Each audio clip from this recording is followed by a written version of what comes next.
Good afternoon, everyone. Welcome to the Cambridge Bilingual Summit 2020. On behalf of Cambridge University Press, I would like to thank you all for connecting with us this afternoon. In times of pandemic, we hope you, your family, and friends are safe and well. I'm Katia Valli, Schools and Exams Marketing Manager, and I will be your hostess this afternoon. I take care here at the press of the subjects around our courses for kids, teens, and exam preparation, as well as this partnership program. I'm talking to you from our office here in São Paulo, and it's really nice to see in the chat box so many bilingual partners from all over Brazil. The idea behind this event is to help you with ideas and insights to help you be ready for the new challenges that we are facing this year. Before we start our program, I would like to call our director, João Madureira, who would like to say a few words. Are you there, João? Unmute your mic, please. Okay. I'm done. There you are. Over to Hello, you. everyone. Thank you, Katja. Thank you very much for introducing and starting our afternoon. Welcome to everyone, all of our bilingual partners all over Brazil. Thank you very, very much for being with us in this hot afternoon here in São Paulo, and I guess in most of Brazil.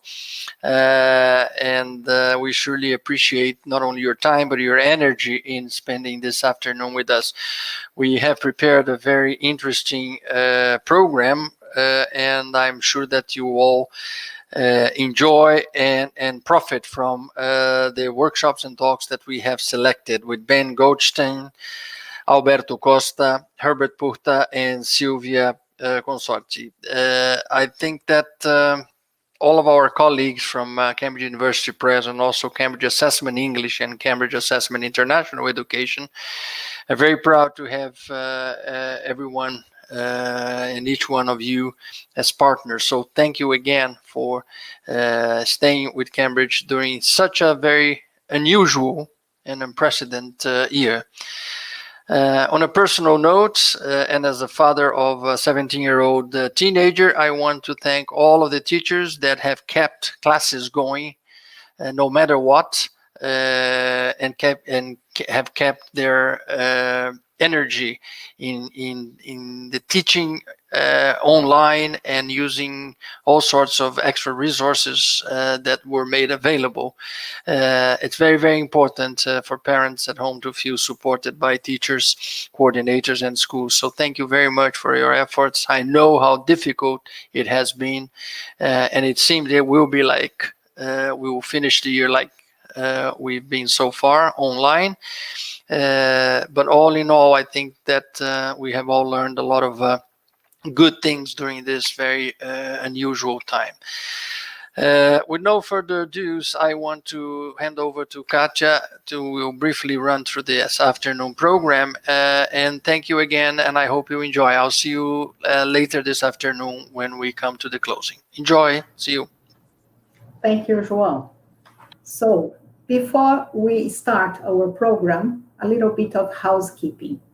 Our event is divided into two parts.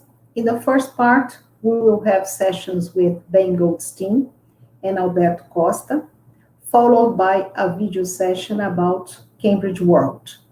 In the second part, we will have Herbert Puchta, and our last session will be in Portuguese with Silvia Consorti on school management. Questions. If you have questions, please send them in the chat box. We have Cambridge colleagues, our consultants, Anderson, Alexandre, Luciana, and Daniela are taking care of the questions you're sending, and our speakers will answer them at the end of each session. If you would like a certificate, we will be having certificates for today's event.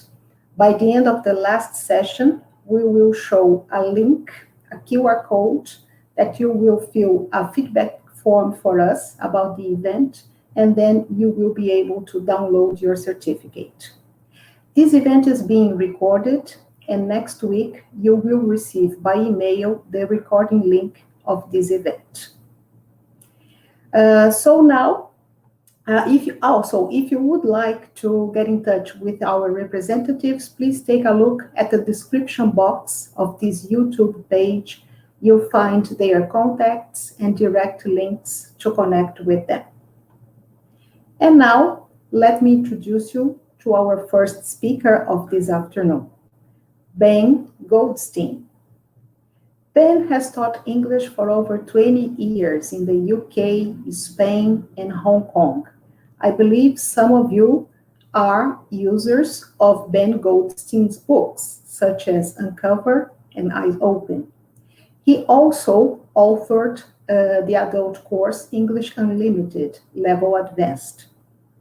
He has also published the Teacher's Methodology handbooks, Working with Images, and Language Learning with Digital Video, all published by Cambridge University Press. His main interests lie in visual literacy, also intercultural and identity issues, and English as an international language. I would like to welcome Ben to our event. Hello, Ben. Can you hear me well? Yeah, hello there, Katia. Hello, how are you? I'm fine. I'm in Barcelona. It's evening now here, and not as hot as it is in Sao Paulo by the sounds of things, but very good to be here with you all. Thanks very much for accepting our invite. How old is it now there? Sorry?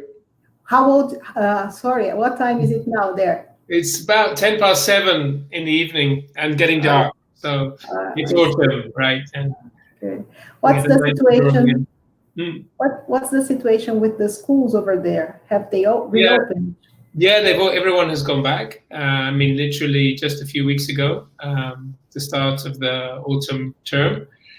And so far, so good. The situation with the pandemic here is not wonderful, as you might know, but the schools, there doesn't seem to be any great problem with the schools and universities. And it seems to be quite a successful transition. So we're hoping that will continue, yeah. Well, good to hear that. Let's hope it keeps this way. All right, so without further ado, I believe it's time for your presentation. Thank you, Katja. Yeah, and thanks for the introduction, and very nice to be here with you all at the Cambridge Bilingual Partner Online Summit. It would have been nice to have been there in person, but obviously that's not going to be possible until next year at the very earliest. But very good to be with you all, and I've been looking at the comments, and it's great. There are lots of people from lots of different parts of Brazil, from Minas Gerais, from Sao Paulo, obviously state, from I think there's Bahia as well. So it's very nice to have so many people from so many different parts. So Aracaju I've just seen as well. So welcome everybody. Okay, thank you. I'm going to be talking about something which is very important at the moment. I'm sure a lot of you now know about the Cambridge Life Competencies Framework. And indeed, these competencies, we have been talking a lot about them before the pandemic, but now during the pandemic, some of these competencies have become very important. And I think this is one of the things that is true about the pandemic, is that it's accelerated the need to look at a lot of issues that we were speaking about before, but not with any great urgency. And now suddenly there is urgency. And of these Cambridge life competencies, possibly the most relevant to what's been going on recently is social responsibility. And so that's why I've chosen this one to talk about today, to kick off the summit. Because I think if all the competencies, don't worry, we'll refresh our memories by looking at all the 8 competencies in a moment. But if there's anything that this pandemic has done, it has accelerated the need to focus on what lies outside traditional language education. So what goes beyond the language agenda. And I think that social responsibility, citizenship, are key areas that we need to engage our teams with. And I'll suggest in this talk, I'm going to give you a little overview now of what we're going to be doing. I'll suggest that one of the ways we can do that is to focus on project work. And obviously project work is something that a lot of students have been able to undertake quite successfully in remote learning environments. It's one of the things that we've seen the increase in remote classrooms. So I'll be talking about social responsibility, social responsibilities in general within the framework, within the Cambridge Life Competencies Framework. Then I'll be looking at the importance of social and emotional skills, because social responsibility is within those 4. There are 4 different skills within this category of social and emotional, and we'll be looking at those in a moment. Then I'll be talking about project work. I'm sure a lot of you have done project work with your students, and many recently, and we'll be looking at why project work is so positive. I'll be looking then at some specific projects from Cambridge's new teen course, Own It. And then we'll finish with just some 5 or 6 conclusions.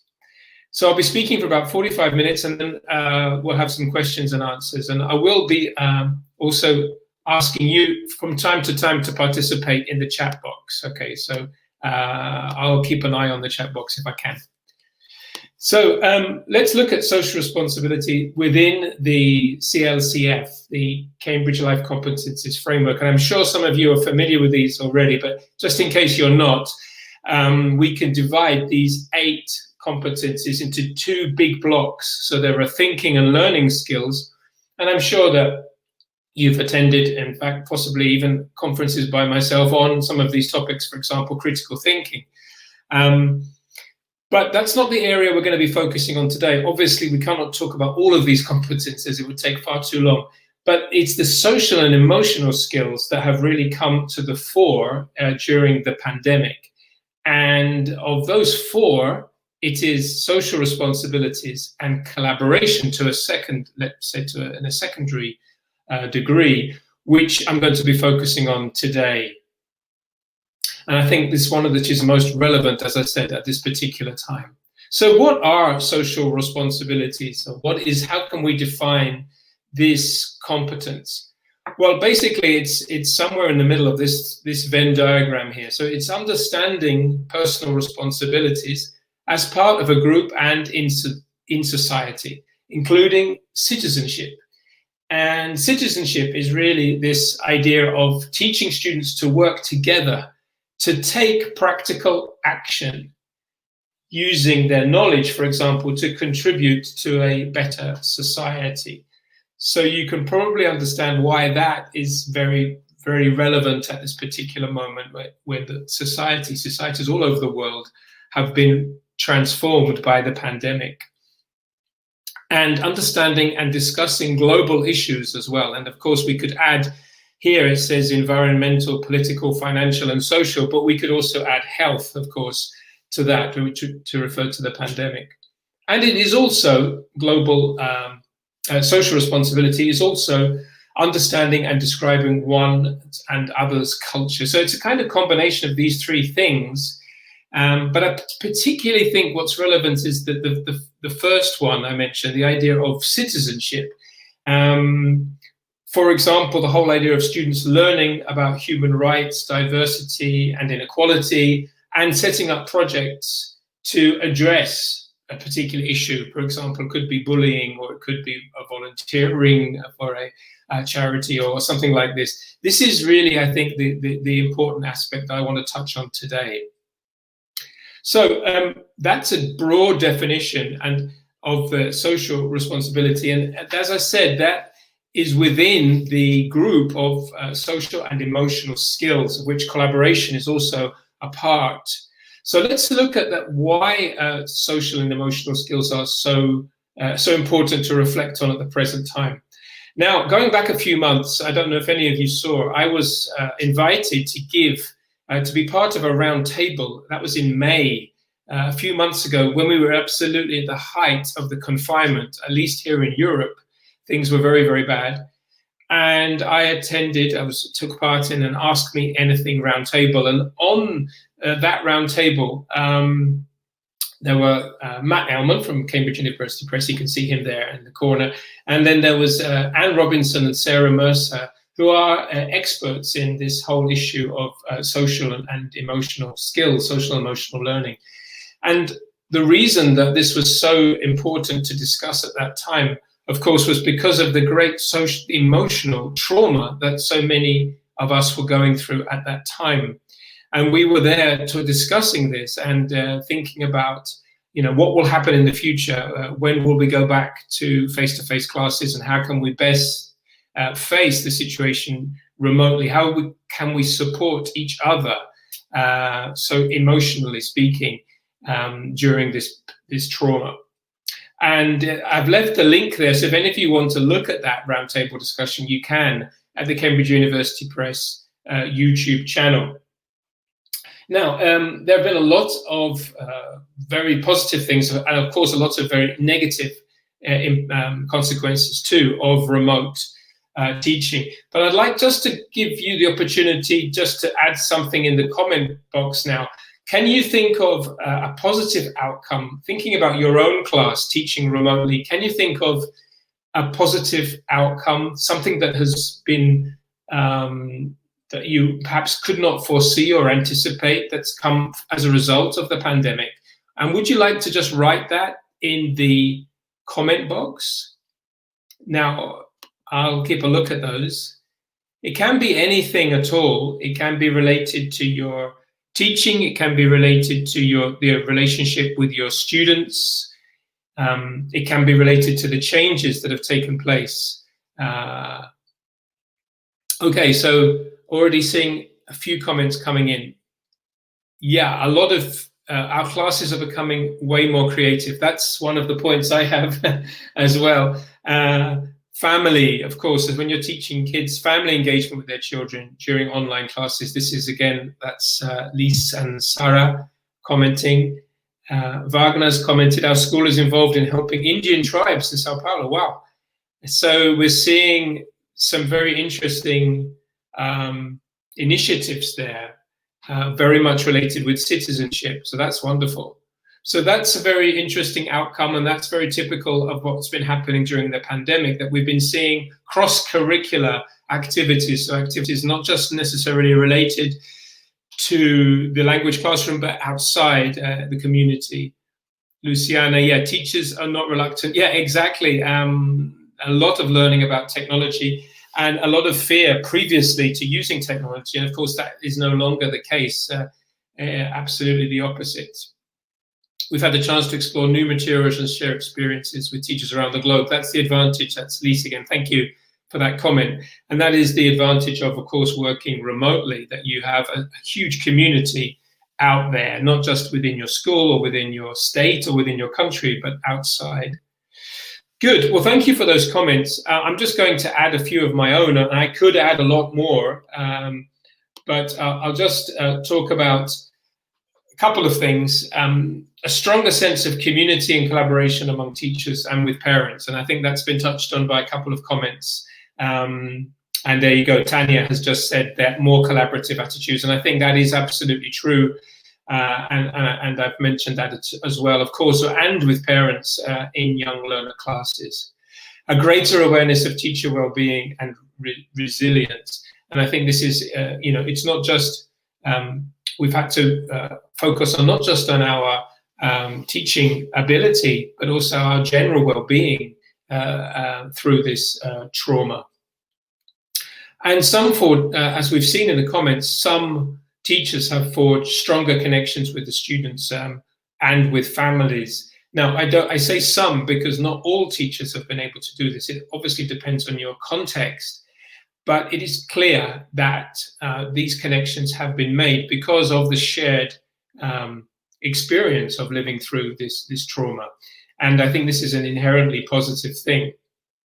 And finally, I'd like to add a heightened sense of what makes a positive learning environment in general. So I think we've had to learn how to be remote teachers very, very quickly.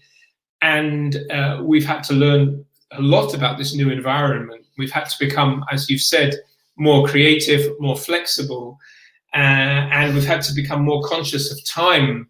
And all of these things are related to the learning environment in which we are working, and which we're teaching and learning. So these are some of the outcomes that we discussed in that round table that I mentioned back in May, at the height of the confinement. And of course, there have been some negative outcomes as well. The digital divide is an educational divide in many cases. Access to internet, to devices and so on is problematic. I don't want to paint an unrealistic picture. There have been lots of challenges as well.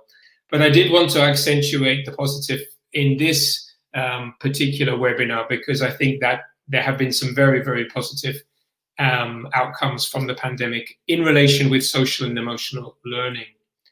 And interestingly, after that Ask Me Anything session, the round table, in Facebook, there were some interesting comments from colleagues.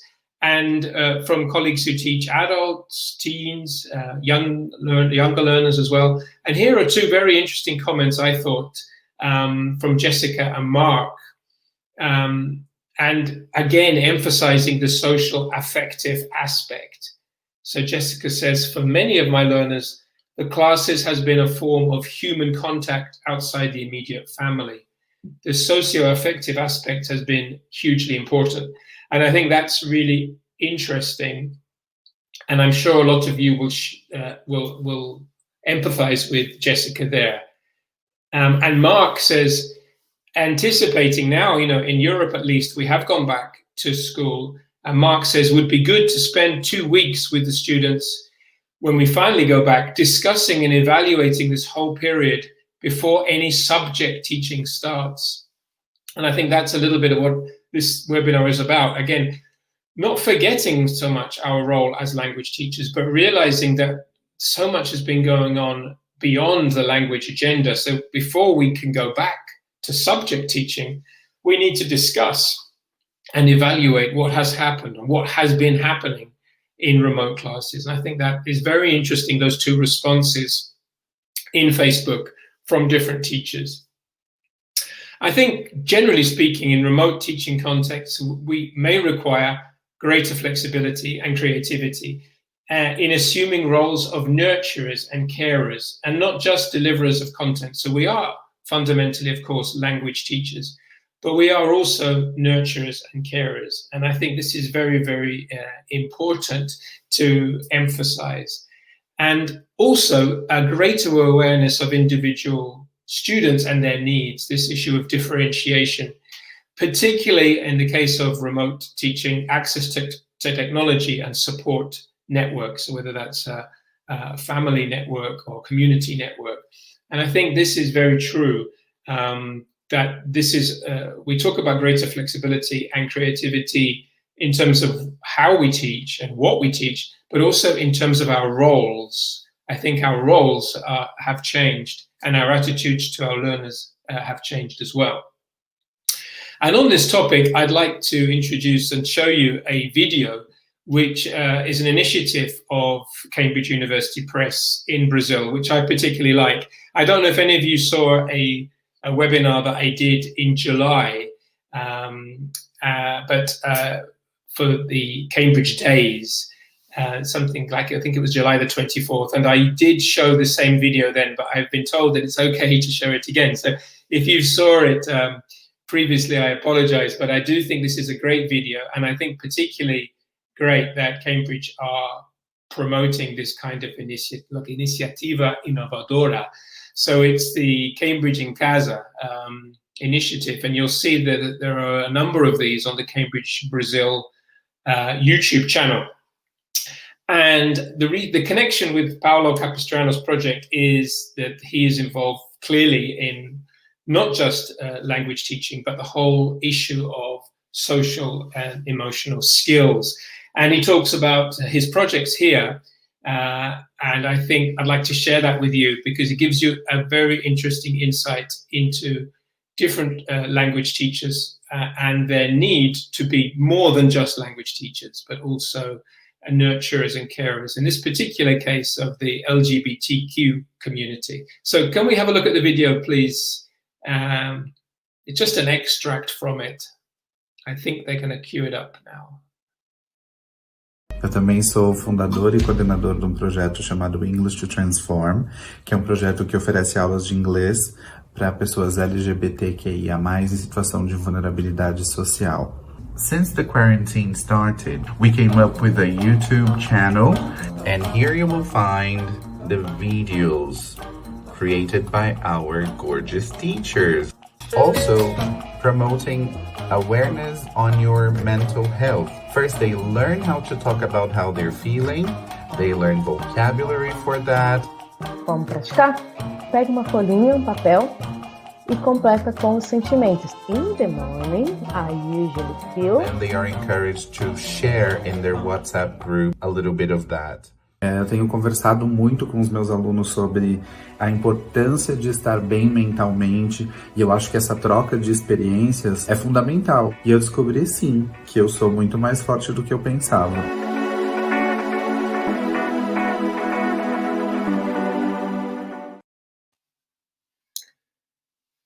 Well, I don't know about you, but I think that's a great and life-affirming video and project. I just showed you a little edited version, but you can see the full version, including some of the classes online. As I said, there's the link there above, Paolo, if you want to make a note of it or take a screenshot.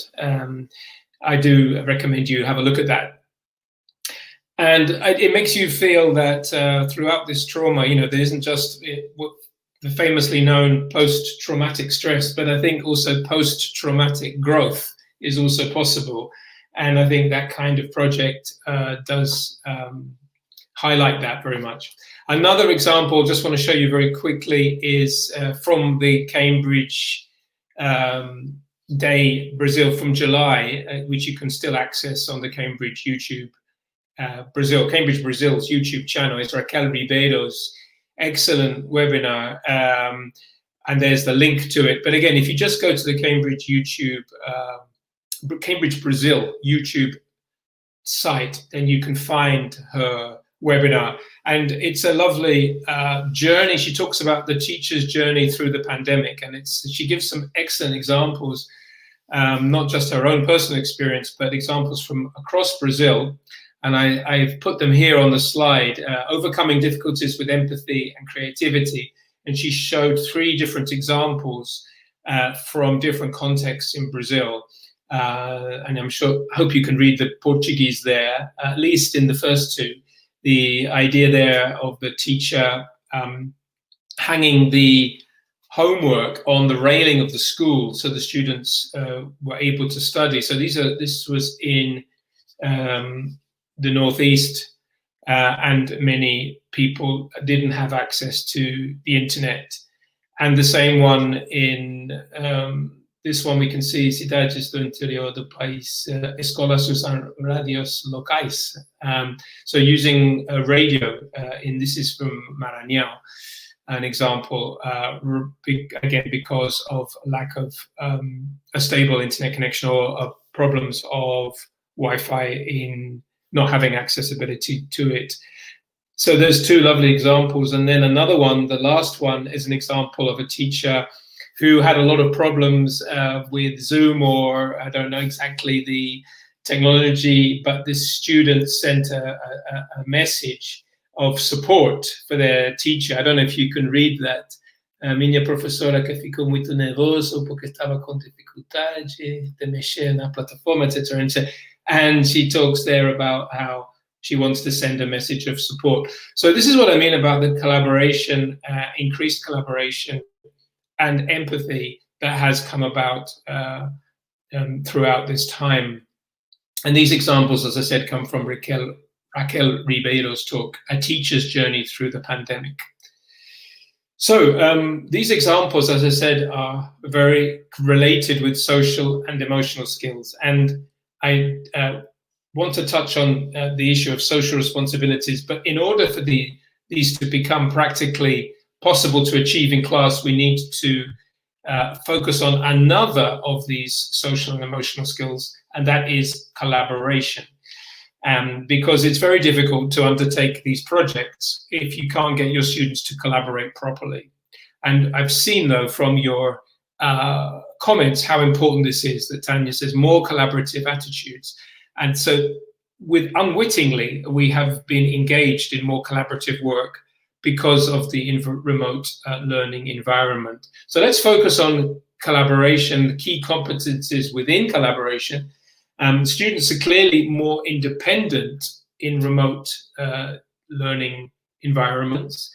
And therefore, I think that this increases collaboration because they're taking responsibility for their own learning and for their own contributions to group tasks.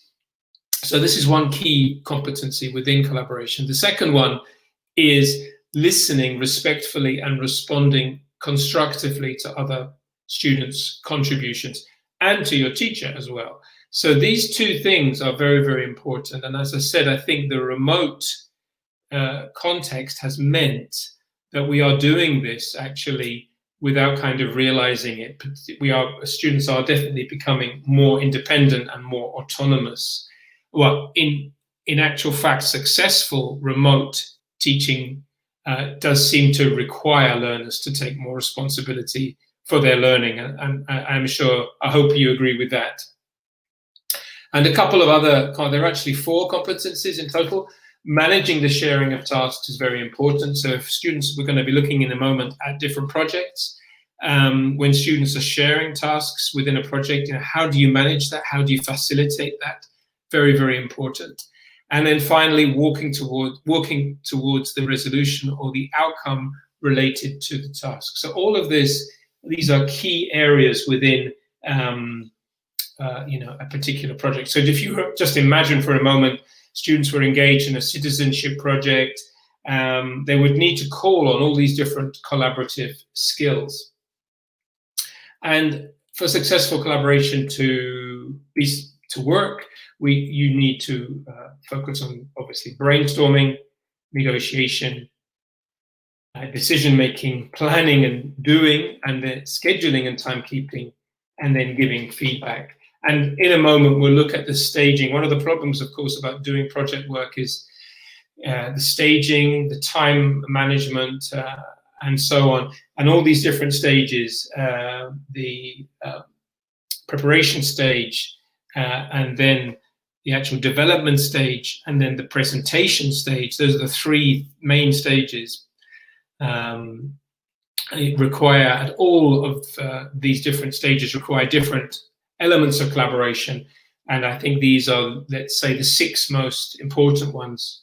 Brainstorming and negotiation, decision-making at the beginning, the preparation stage, planning and organizing during the development stage and scheduling, and then presenting and giving feedback in the presentation stage.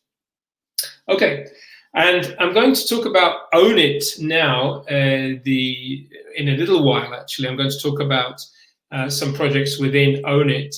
But we're from Own It project, but I don't know if you'll be able, can you see that or not? These are actually, I hope you can see that. It's just to show you the connection between the collaborative skills and different behaviors. So this chart or paradigm, the idea behind it is just to show you the link between particular skills, like peer teaching, students learning from each other, and then a typical and a behavior or a task which is associated with that, and then a project which is also associated with that. I'll talk about this more. There's a lot for you to read there. I don't expect you to read it. It's just so you can see the connection between these particular collaborative skills and behavior, student behavior, and the connection with projects. So before we look at projects in Own It, let's just talk about advantages of project work. Just in the comment section again, could you just think about any particular advantages of project work? I'm sure you've done lots of project work in your time. Can you think of any advantages? And particularly at the moment, of course, project work is extremely popular because of the amount of project work that can be done at home. Just in the comment box, just please, anything that comes into your head, advantages of project work. And I'll see, I know I have a little delay, but hopefully some comments will come through.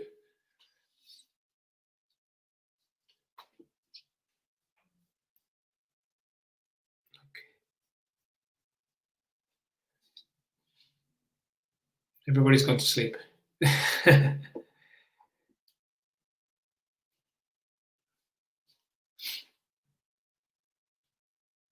Okay, more engagement from students working together and using joint creativities. That's Luciana and Daniela.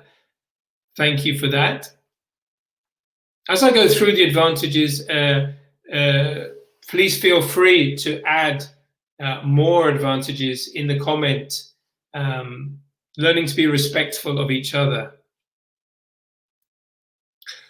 Here's an interesting definition of PBL, what we call project-based learning.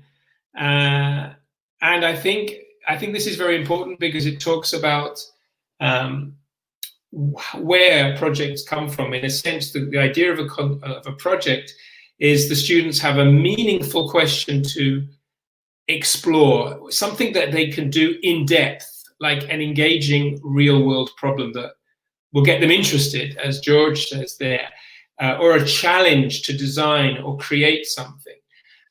The need to inquire into a topic by asking questions and developing answers. And the idea and the link between project work and citizenship is that the students, the idea, the concept behind these projects are that the students create a product which they make public beyond the classroom, so that they actually think beyond the classroom and begin to think of the community and society at large. Now, I know that's not always possible to do with project, but that should be the aim, that students are kind of thinking about taking positive action. And in order to do that, they need that to become, they need to see that communicated to the greater public. So let's have a look at some clear advantages, and I'll divide the advantages into personal advantages and academic advantages, because again, as I said, the personal, the social and emotional aspect here cannot be overemphasized. So in terms of emotional or personal advantages, I think these are all great advantages of project work. I'll just give you a couple of minutes to read those through while I take a sip of water.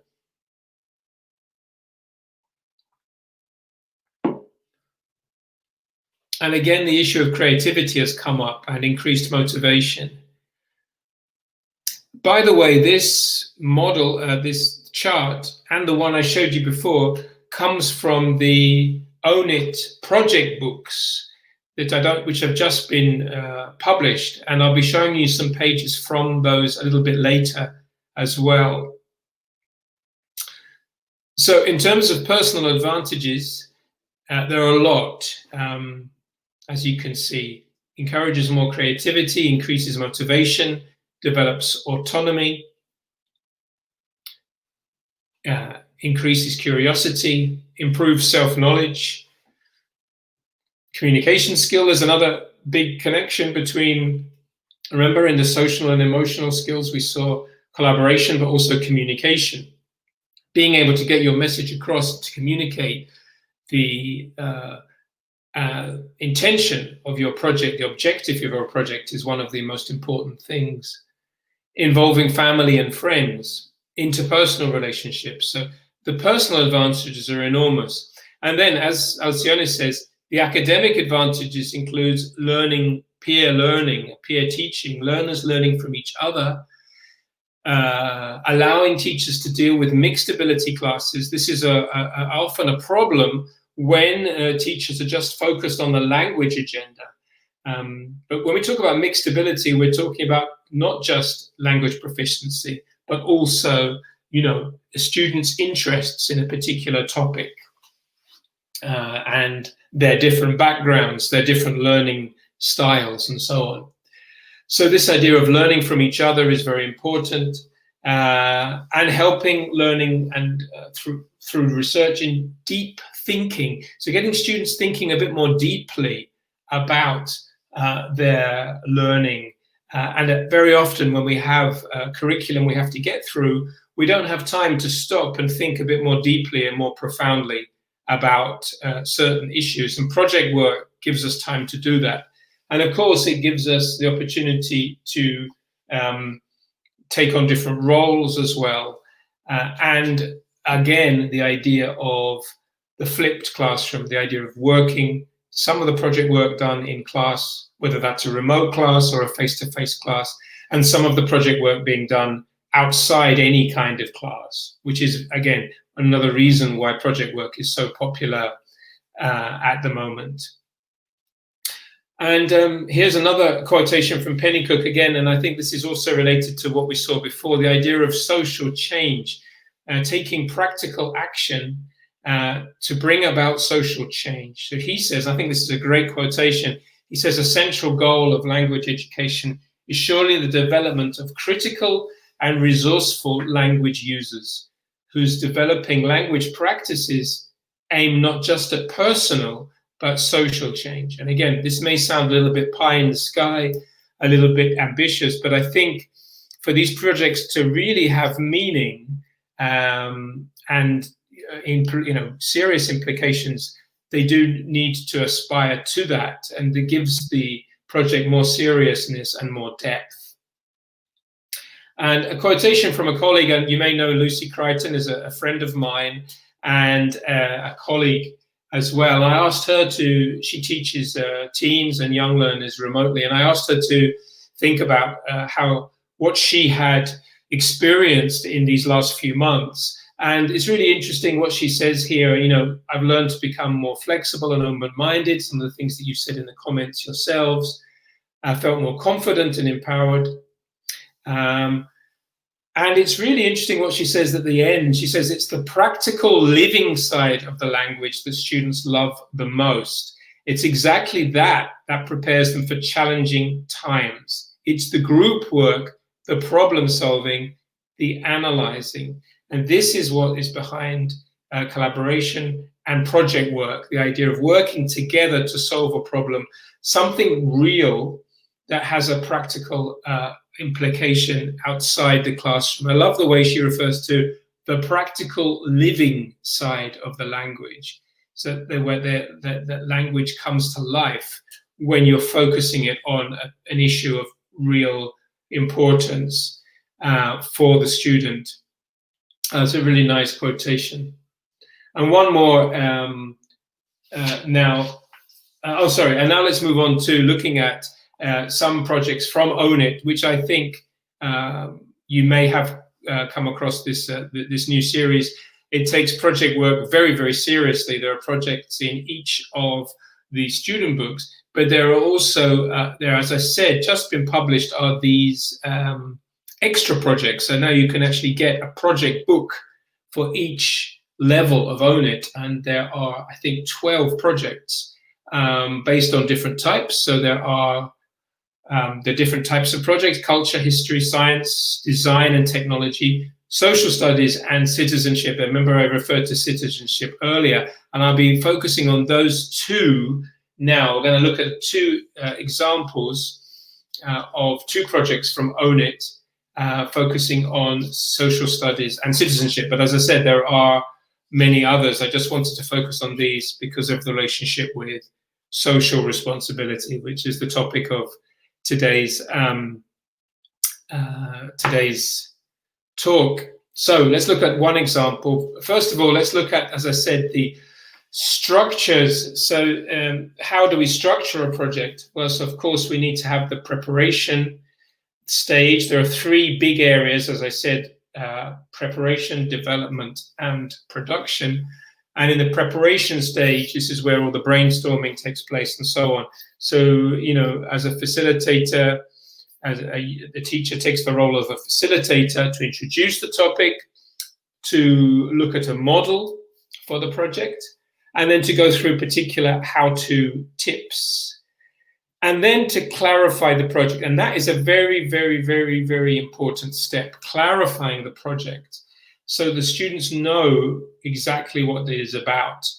This is very important because very often students go with, they set up the project, they go with it, but then they actually forget what the objective of the project is. So this is a key step, clarifying the project. And you may find that you might have to do that with L1. You might have to do that in Portuguese, for example, to check the students know exactly what the objective of their project is. So that's the preparation stage. Then there's the development stage, getting students into group, assigning different roles. Obviously, each group each project will require different roles, but there are certain roles that could be repeated again and again. So for example, the group leader, the diary keeper, the person making notes of everything, the inspector, checking that everybody's on task, checking information, the resource manager checking all the information, and the coordinator. So these are just classic roles that you may already have worked with, but each project will have specific roles. So that's very important, to assign the roles and responsibilities. Then there's the research work and the analysis of the information, and then getting it together, drafting and reviewing. And that's where all the collaboration takes place, with peer learning and respecting each other's opinions and choices. And then finally, you have the production stage. This is, of course, probably the most important stage, because one of the problems with project work is that students may brainstorm fantastic ideas, negotiate, and so on, but they may not actually use that much English when they're doing that. And as I said, it's often the case that they can do this in the L1. I think that's okay, because when it comes to the presentation stage, that's when they really need to use English, and clearly they have to be confident in their presentation, and there are certain presentation skills which are required here. So this is the key stage: the presentation, the production stage, and of course the whole feedback and the reflection on that project. So that's what I'm going to go through these projects with you now. Just keep in mind those three big stages, how important they are. And in Own It, you'll see that the stages are clearly delineated, the preparation, development, and production. And as I said, remember the importance of the flipped classroom module. So you've got the in-class and then the out-of-class. And of course, the in-class could be remote class, or it could be face-to-face class when you go back to face-to-face, which I hope is soon, if you have not done so already. That a lot of the work can be done out of class. Before the presentation stage clearly has to be done in class, but the preparation part, the development part, and the reflection part can be done outside class in a flipped classroom scenario. So just to finish, I want to show you a couple of projects. Oh, by the way, here are some other issues related with project work. I mentioned the issue of L1.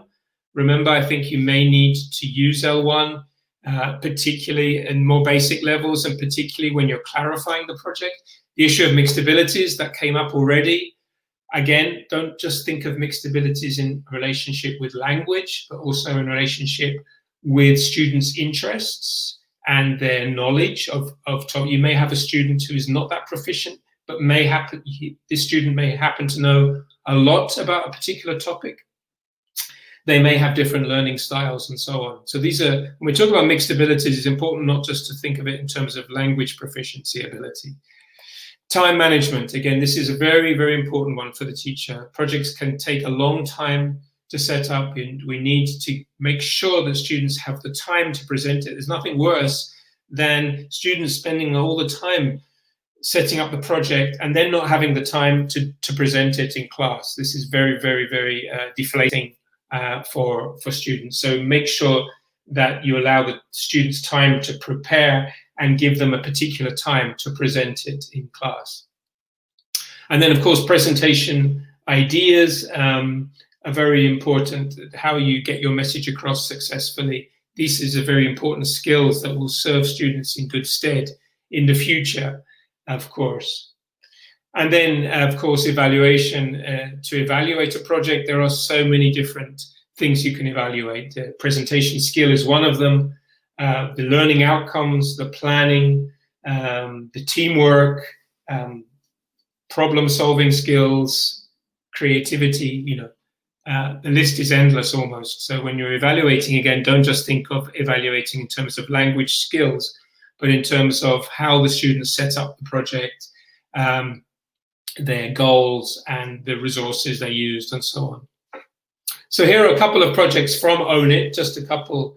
I chose the citizenship project here. This is from the highest level, Student Book 4. And this is a very, very interesting project where students have to create a leaflet about an outdoor activity in which students have to work in a team, or an activity which helps them to build confidence. So the students there, you can see this is the how it would appear in the course book. So you've got obviously the preparation, development, and presentation stages there. So all the first part, they look at the model.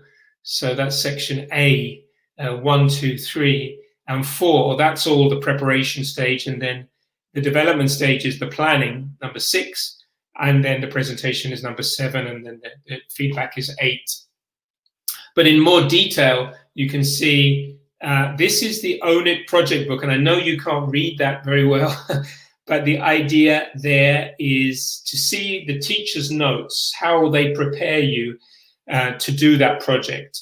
And then you can see a focus there on social responsibilities, students taking active roles, for example, in deciding on what the topic, what the project will be about, and so on. So all of these are just examples here. Again, the idea is not to show you, for you to read it, just to show you the amount of support that you get from the project book, from these teachers' projects books. So really, really, really full of ideas and support for you to undertake the project successfully. This is the development stage, suggestions for flipped classroom, and then finally the production stage. And that's one project. And here's, just to finish, here's another one. This is from student book 2. So this is from a more basic level.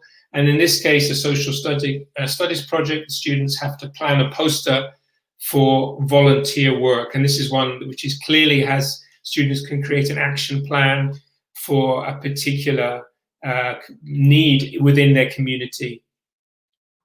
So that's, again, the project, and you can see the model there. You can see the first 4 steps is the preparation, the plan would be the development, and then the presentation would be the final part. But all of this is extended enormously in the project book.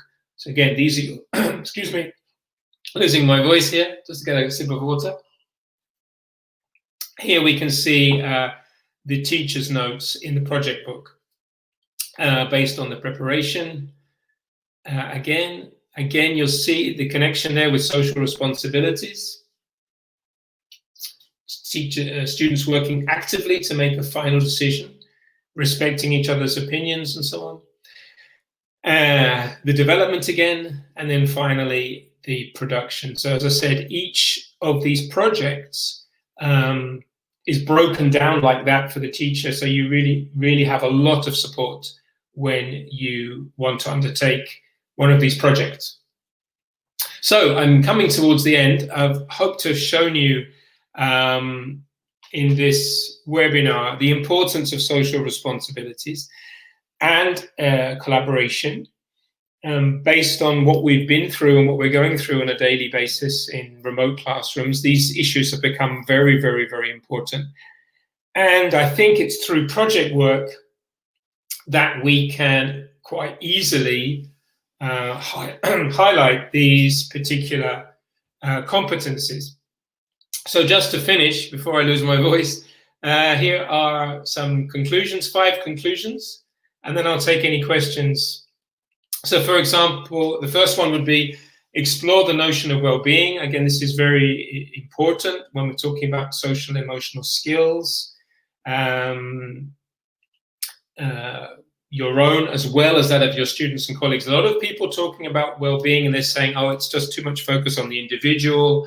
No, I think it's important that when we talk about well-being, we talk about not just your own well-being, but that of your colleagues and that of your students. And we saw some examples of that from examples in Brazil, for example, from Raquel and Paulo's initiatives. We need to engage learners with topics that focus on these responsibilities. And again, those projects I just mentioned, and again, on both a personal and a social level. And we need to exploit, you'll notice all of these bullet points begin with E. So explore the notion of well-being, engage learners with these topics that can focus on these responsibilities, and then exploit project work as a way to get students to work collaboratively and learn from each other.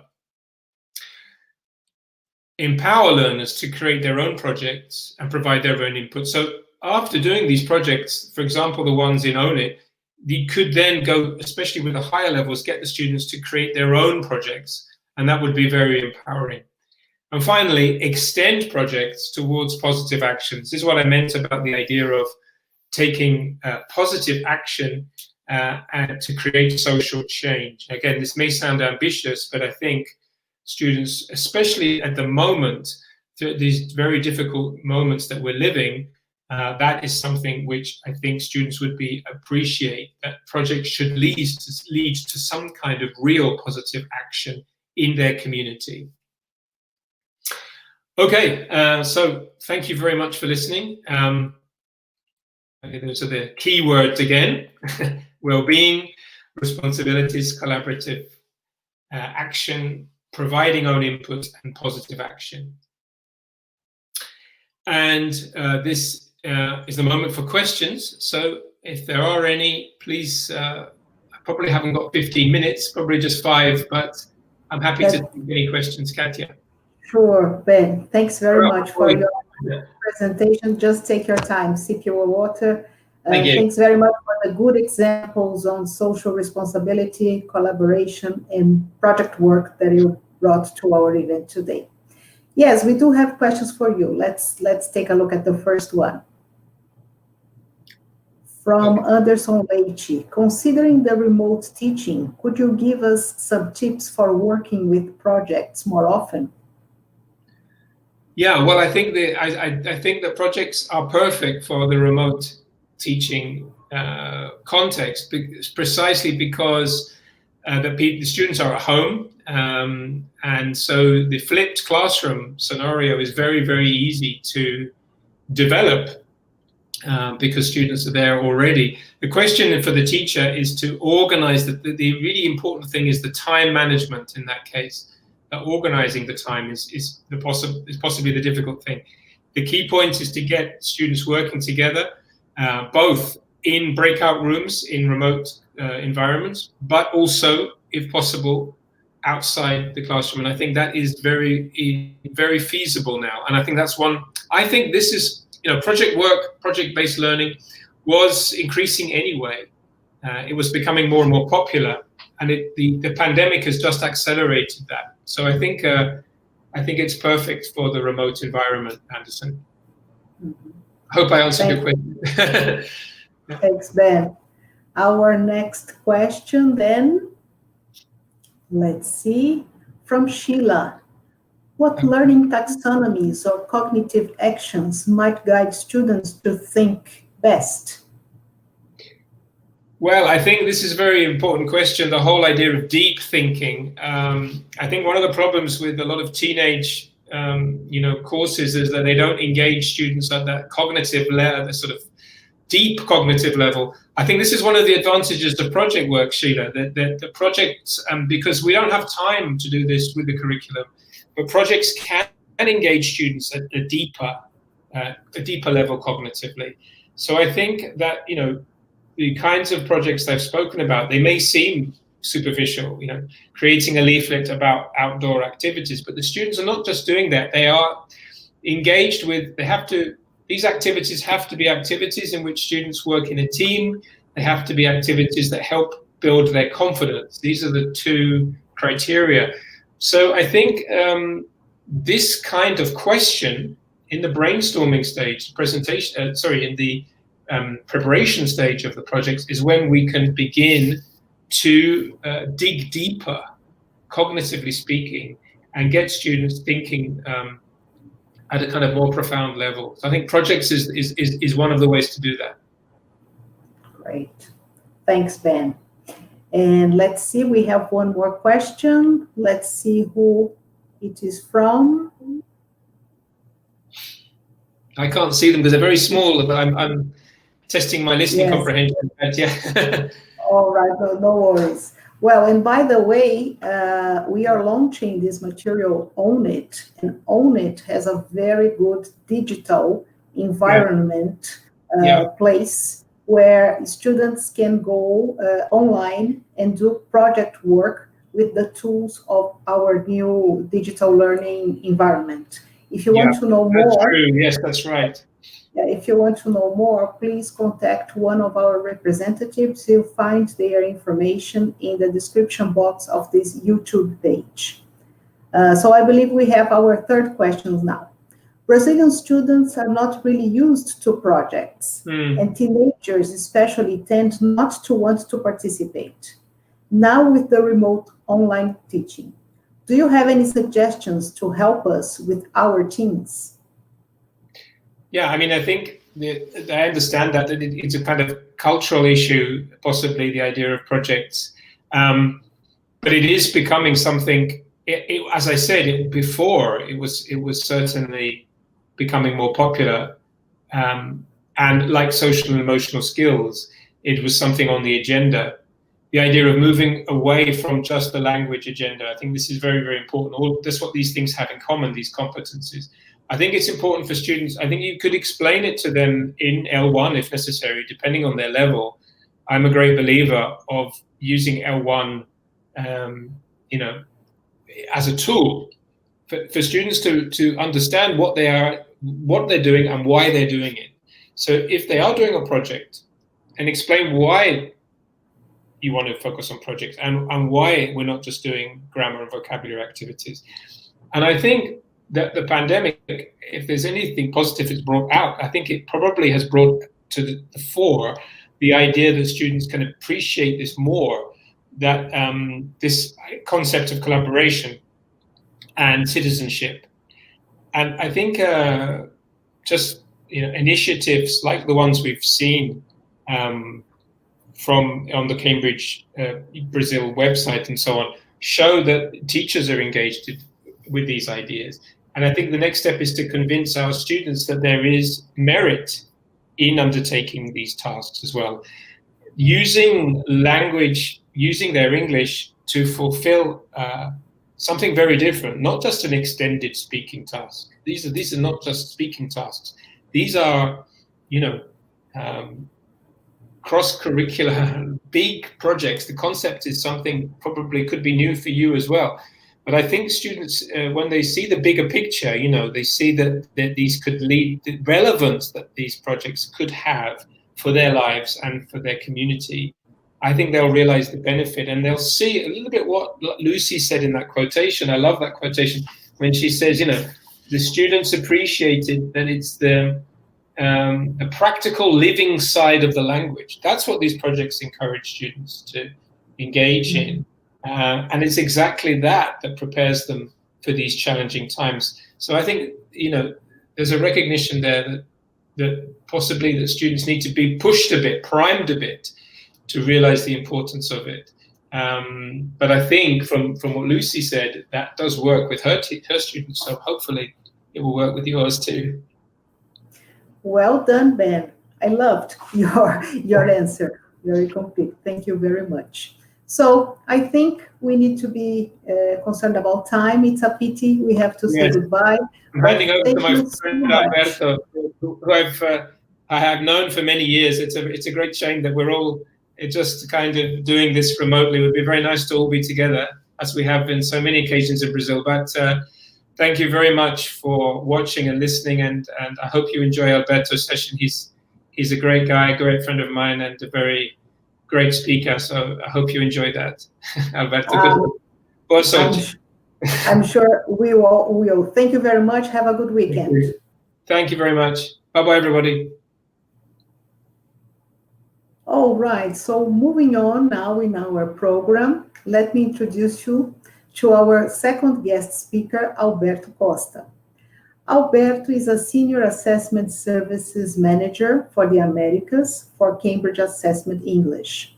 He holds the Cambridge RSA Diploma for Overseas Teachers of English and has a specialization in teacher training from the College of St. Mary and St. John in the UK.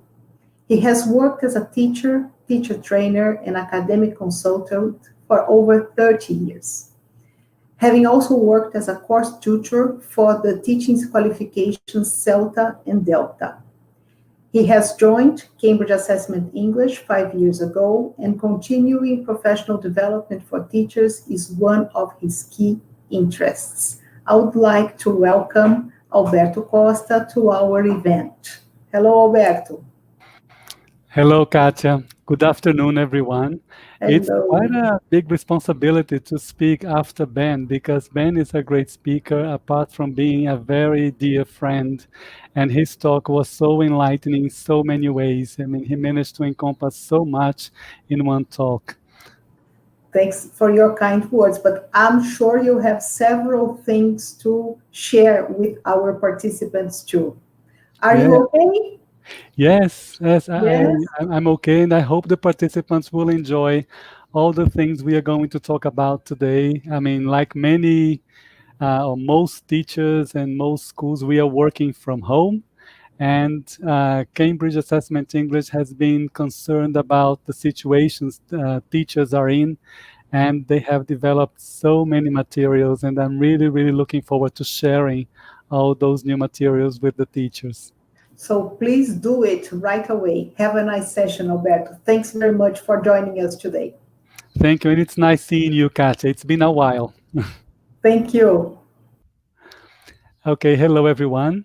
I hope you enjoy this session, as I said at the beginning. So what we are going to talk about today is your new English classroom. So I'm going to ask my colleagues here to share the screen with you. So this theme, like your new English classroom, has been a current theme in Cambridge Assessment English resources. It's now live in the Cambridge Assessment English website. And the idea here is to, most of all, provide the necessary support that most teachers are in need at the moment. I mean, we have all been in the classroom for a long time. We have always faced challenges in our face-to-face teaching. And this year, like João said at the very beginning, has been so unusual that it's only appropriate that we try and continue to provide support to teachers. And this is what we're going to try to do in this short session, right? So I hope you are enjoying your afternoon wherever you are.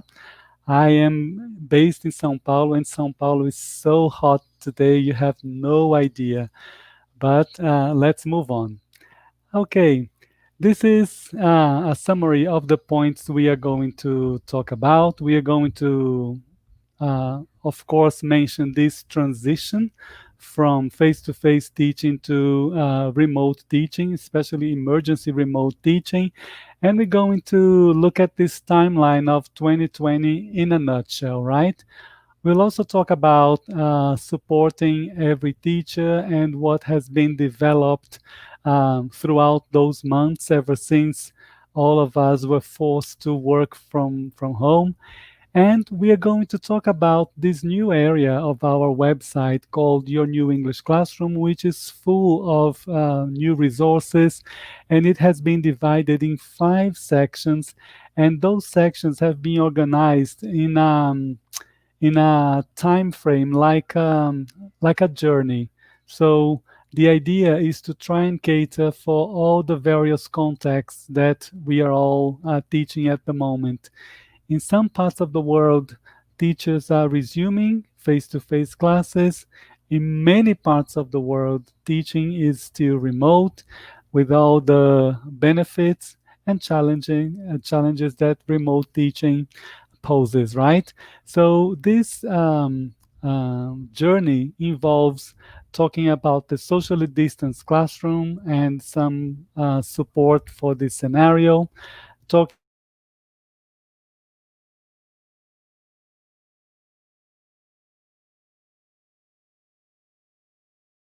about emotional support for learners, have giving feedback, going back to the classroom and understanding learners' levels. And this is where we have many resources, and I'm really looking forward to sharing these resources with you.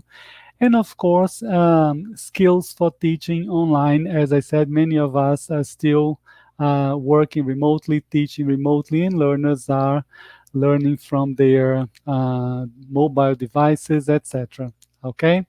And of course, we will have some time for questions, and I hope you have good queries. As I mentioned here in the timeline for the session, this hasn't been a seamless transition. So many of us used to teaching face to face, now having to go and start teaching remotely.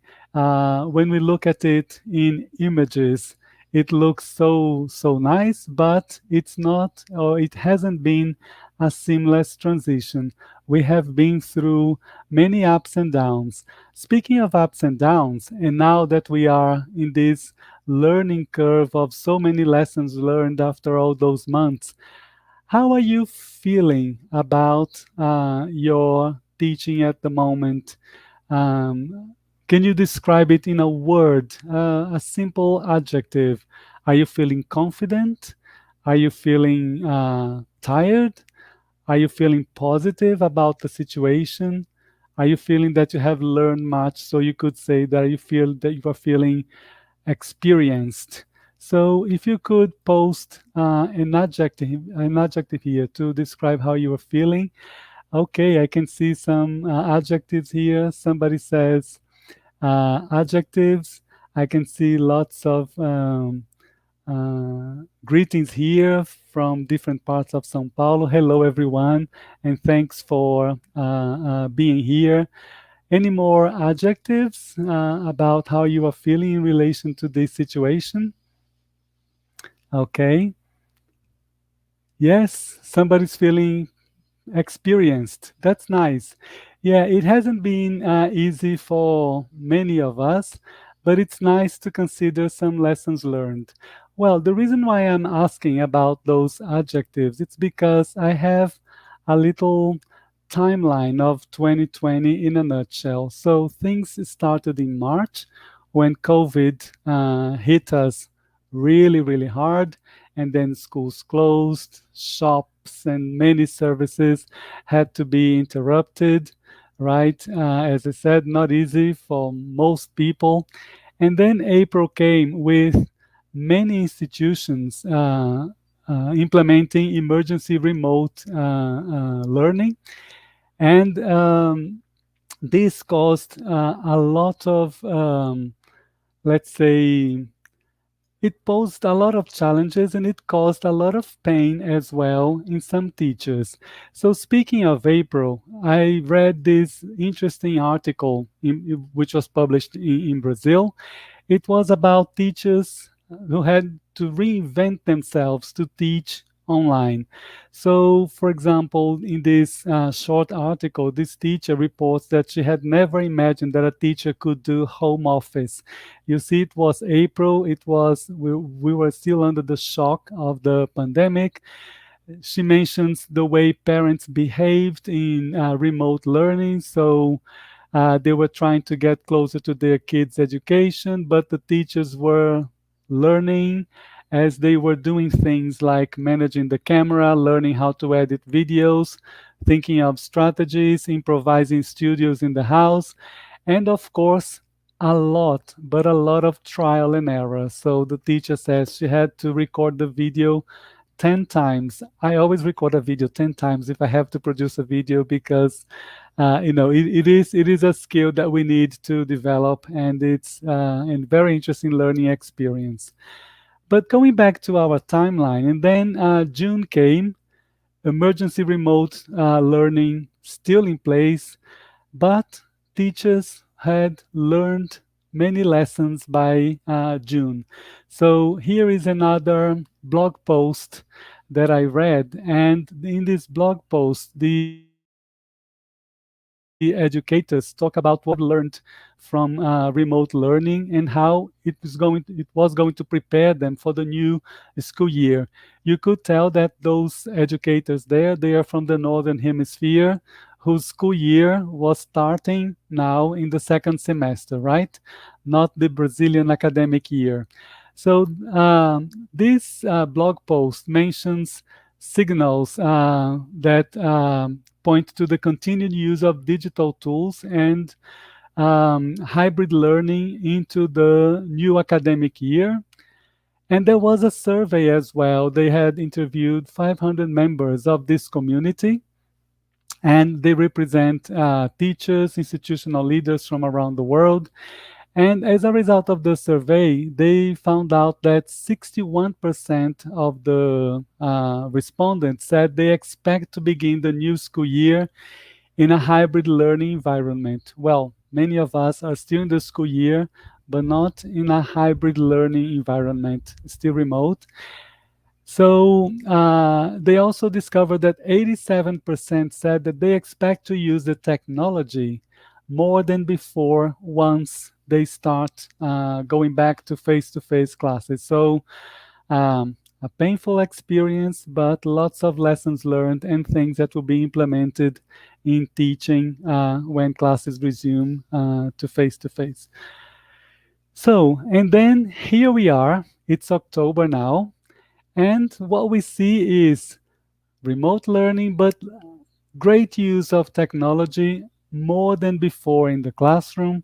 And in many cases, many teachers have become more critical about what to use in the classroom. So if in April, the idea was to use whatever was proposed by the teaching community, now teachers feel more critical and somehow more empowered to make decisions about how to implement technology, which technology to implement.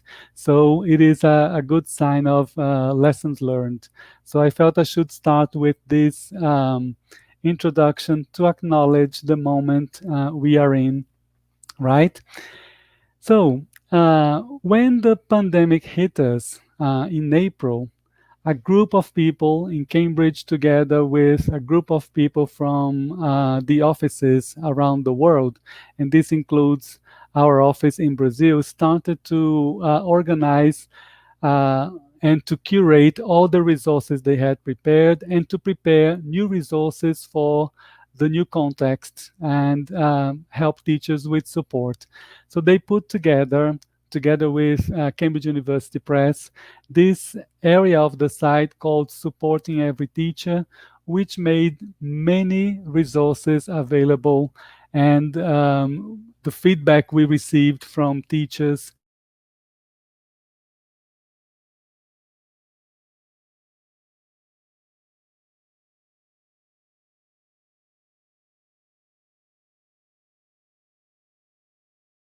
was always very acknowledged our efforts, right? But now we have something new, which is the area of the site called Your New English Classroom. It's full of free resources, and it's very easy to access from our website. And as I said, there are 5 sections to it, and those sections have been organized in a kind of timeline with different colored circles, starting from the socially distanced classroom up until teaching English online.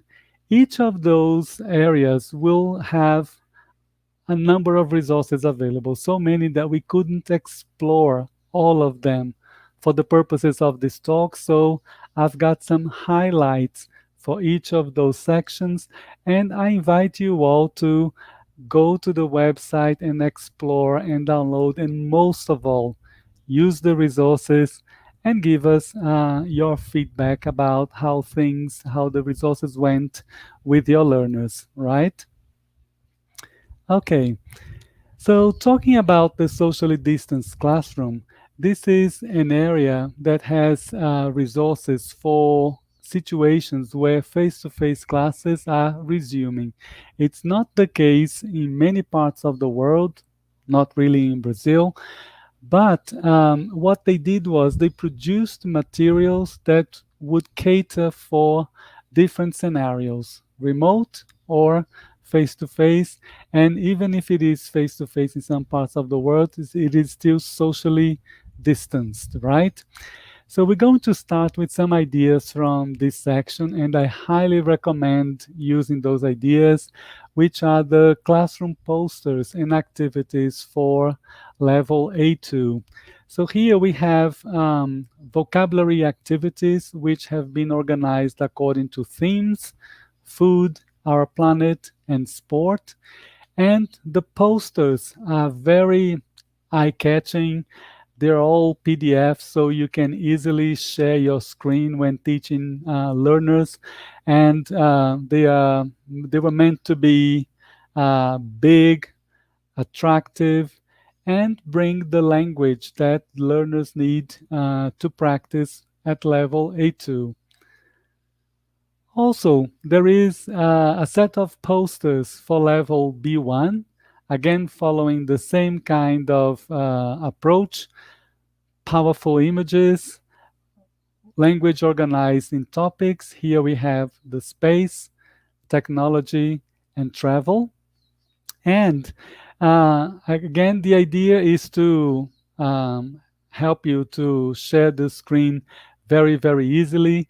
But that's not all. I think the golden part of those resources is what accompanies those posters.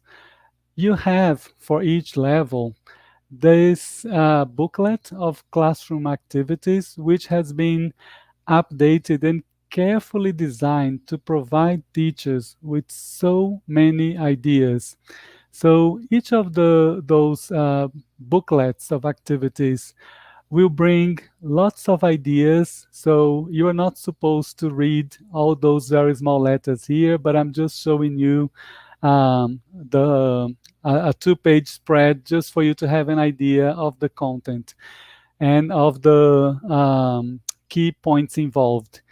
So this was organized in such a way that you have, for example, a mention of level. You have also a description of the activity that you're going to use with your learners. And you also have two categories here. The same activity is described with instructions for you to use in face-to-face teaching or online teaching, whatever your context, right?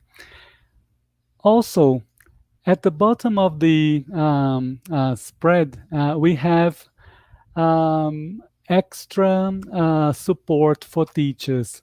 Here, you have ideas for things that you can support in case you need to add extra support to learners in the activity. If you have learners who are very quick and fast finishers, you have ideas on how to extend. Or if you have learners who might be struggling a bit, you have suggestions to adjust the activity proposed. So this is one activity that focuses on recalling language, recalling vocabulary. But also you have ideas that are projects. Here is one proposal of lesson plan where the activity proposes a project which is a radio program. This is not just about the language, but involves a number of skills that learners need to practice. Again, you have descriptions for face-to-face or online lessons, and of course, ideas for you to either support the activity, extend, or adapt, depending on the kinds of learners that you have. So I feel that those classroom booklets, they are the golden asset of this resource that involves all those beautiful posters and ideas to practice language with your learners, right? Now, continuing with the your new English classroom and following the timeline. So far, can I just ask you to write a word in the chat? What did you think of those posters that I have just mentioned? Can you give me, I can see some comments here. I can see comments from the previous question. What did you think of those posters? I can see nice posters as one comment. Okay, very good. Any other comments about the posters? Okay, so I'll just drink some water and continue from where we are. Fantastic. Lots of great adjectives. Wonderful.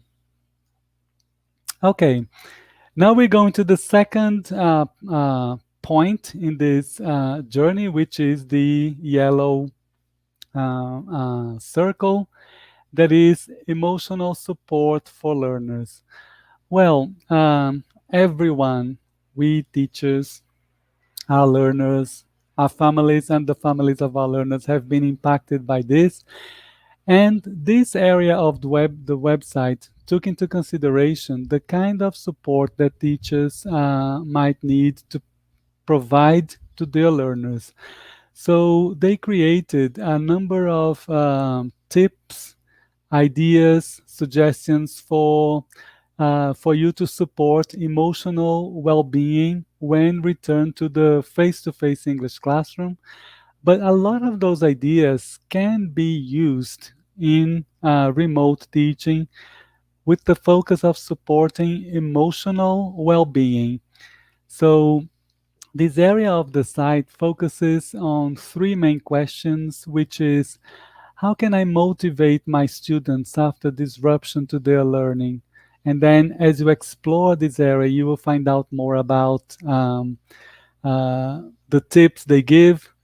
My students with special education needs have found the disruption to learning very difficult. How can I help them? So you will also find ideas for learners with special needs.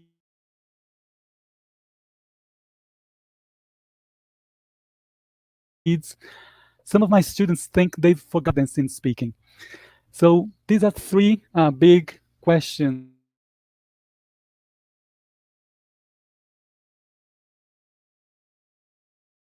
that are addressed, including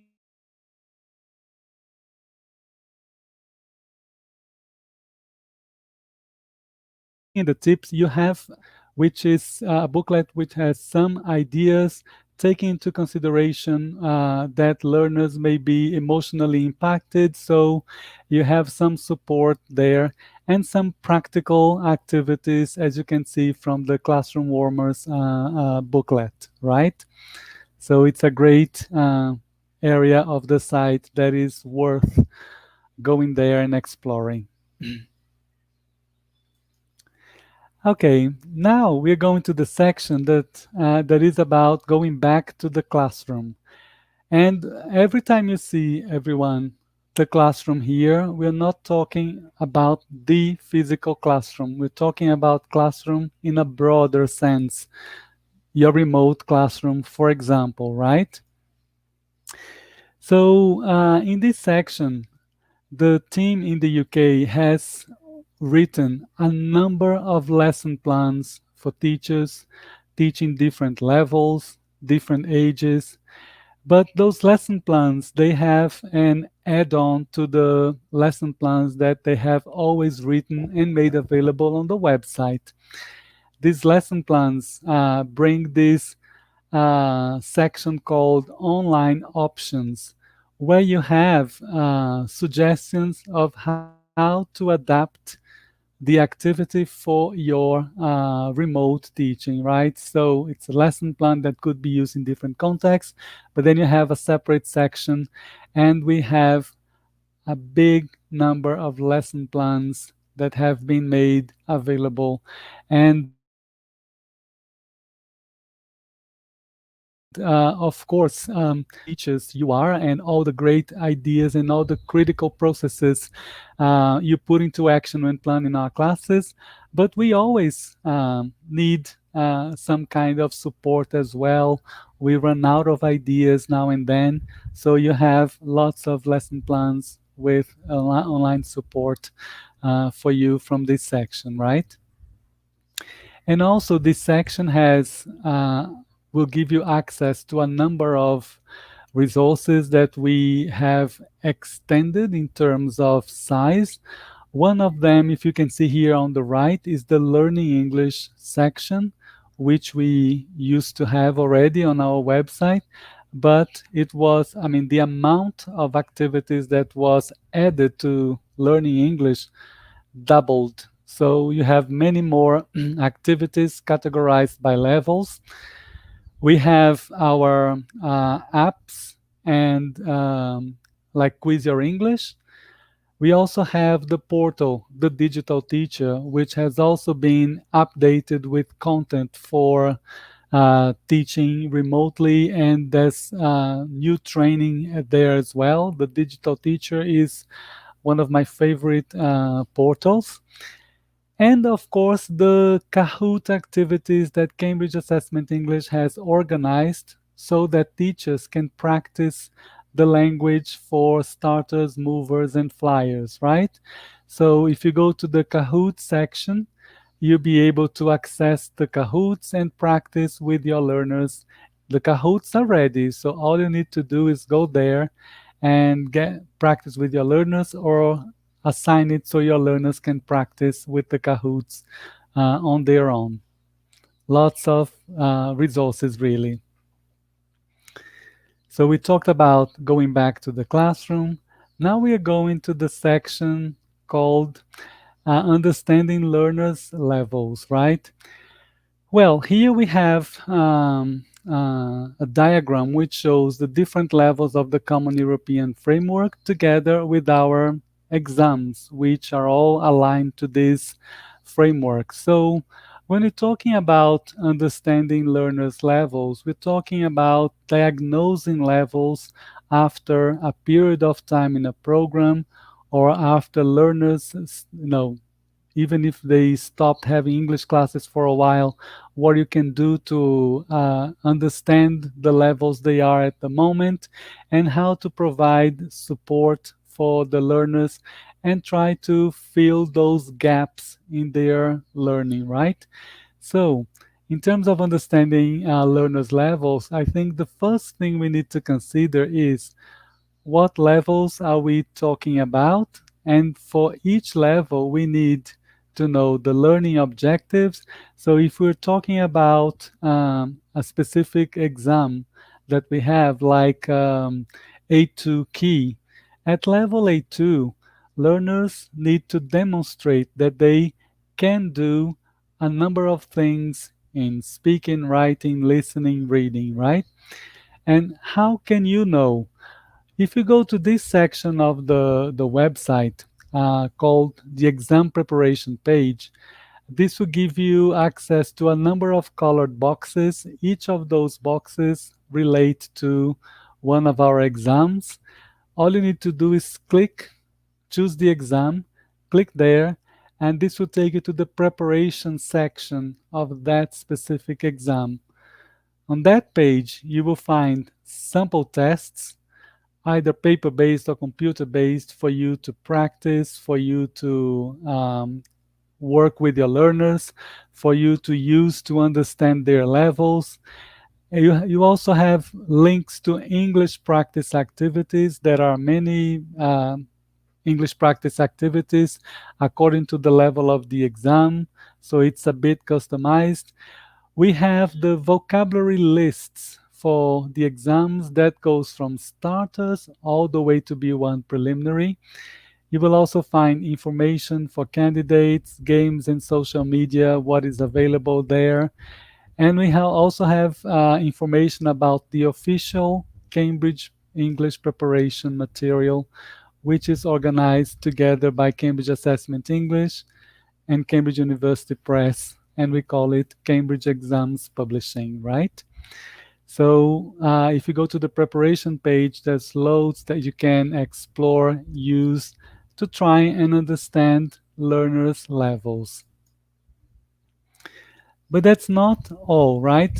There are, in this section of the site that we are exploring, understanding learners' levels, there are lots of tips for understanding the levels, and you also have specific suggestions for classroom practices. For example, conducting feedback. How can you do the one-to-one sessions with your learners? How can you check their confidence, and what kind of easy strategies can you implement? Also, you will find ways of addressing learning gaps. So there is a section on mixed ability activities. We know that our classes are mixed in many different ways, and also ideas to help you provide fast and meaningful feedback for learners. Actually, feedback and learners' levels walk hand in hand, because you need to understand the level, you need to provide learners feedback, and then you need to find how you're going to address those learning gaps so that you can bring learners to the levels, to the expected levels, right, according to the Common European Framework and according to the program in your institutions. And this is the, maybe not sure whether it is the first or the second asset in my preference, but it's like at the same level as the posters that I mentioned. It is those guides to assessing writing. So those guides have been recently designed to help teachers understand criteria for assessing writing, to practice with the criteria for assessing writing, and how to provide more effective feedback to learners and making this feedback visual. So you will have guides for 3 different levels: A2, B1, and B2. And those guides are fantastic. For example, you have ideas on how to understand the criteria for assessing writing at a specific level. So you will see that there are many tips on how to understand the criteria and how to apply the criteria, which is very important. You also have activities. You have a description of activities like a mini lesson plan. And you can see on the right that you have ideas for peer assessment with writing skills activities. And you also have ways of mapping your impressions on learners' writing to the points in the criteria with lots of tips. But you also have ideas for self-assessment, and basically those guides will offer us teachers very, very effective training on how to assess writing in those 3 levels: A2, B1, and B2. So this, I don't think this would be a second best. I think I have 2 best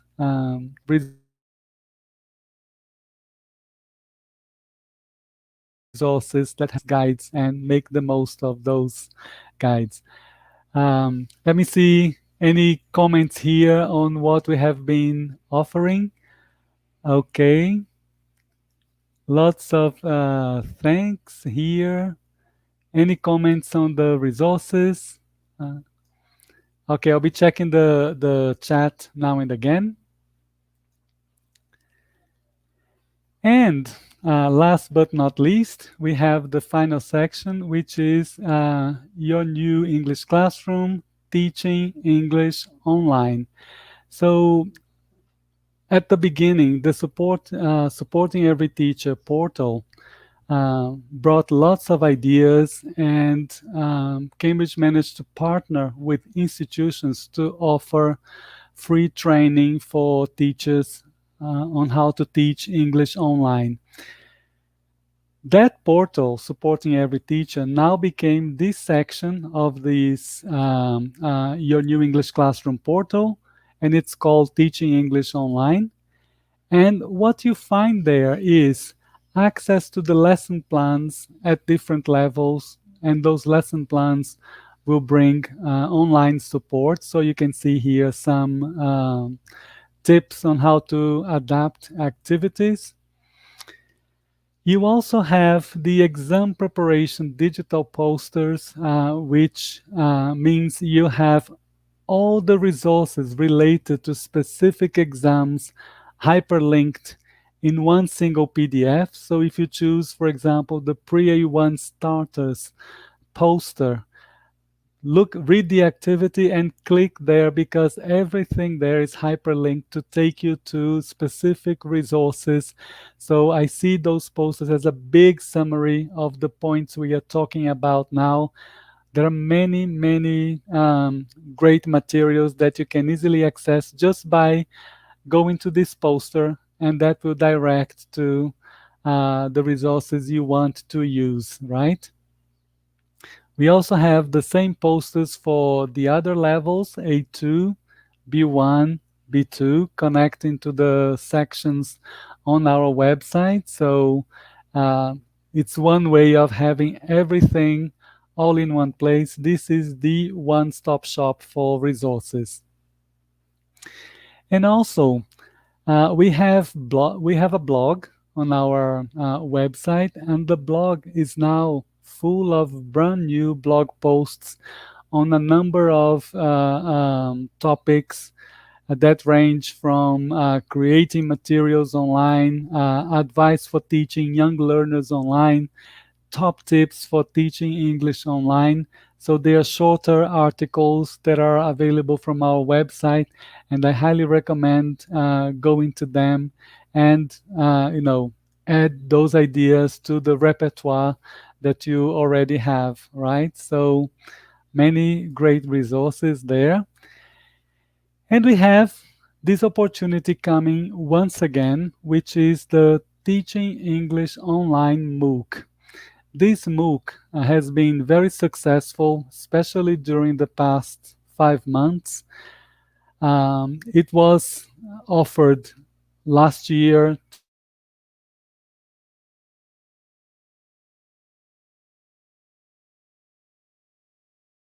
2 years ago, but this was so big that they offered it many times during those 5-6 months.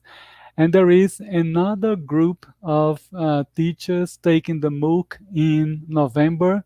So you are more than welcome to go to the platform and register in this course if you haven't done it yet. Because I'm saying that because Brazil has been participating a lot in this MOOC, and it has been the second most participative country in all the versions of this MOOC. So it is another opportunity. This course starts in November, so early November, but you can already go there to book your place. The MOOC is free, and it lasts for.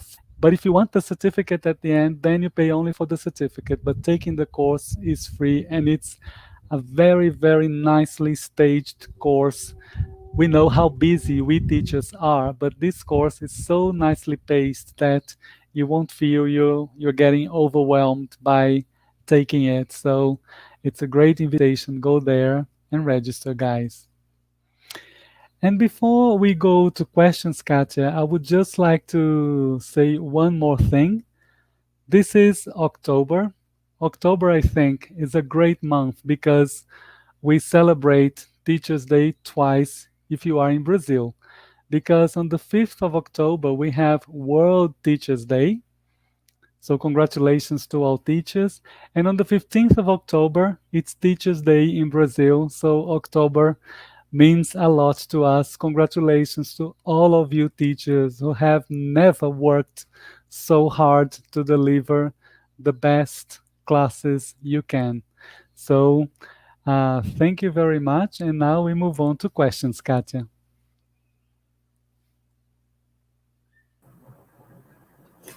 Many thanks, Alberto. Yes, very well noted. Congratulations to all teachers on their month, globally and here in Brazil, right?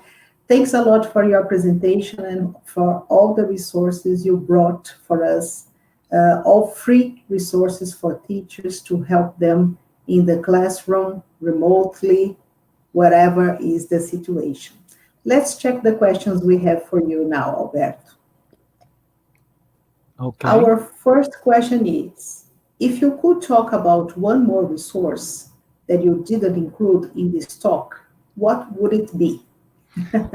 That's a great question, Katya. It's because there's always so much, and we don't have time for all those things. but I Go wouldn't for it. talk about one. I would talk about two. Cambridge University Press has two portals. One of them is World of Fun, where you have lots of activities, lesson plans, handouts, even materials for learners who have dyslexia, for example, for the exam starters, movers, and flyers. But the activities could be used at any point in your academic year. So, World of Fun. And the other one is Practice Makes Perfect, another portal by Cambridge University Press, which has ideas, lesson plans, ideas from colleague teachers that have shared their ideas on the portal. And you have lots of things for the exams A2 key, B1 preliminary, B2 first onwards. So, Word of Fun and Practice Makes Perfect. All right, so really noted here also. A question from Alexandre. Thinking about the hybrid classroom, will there have to be different criteria for assessing students who attend face-to-face and remote classes?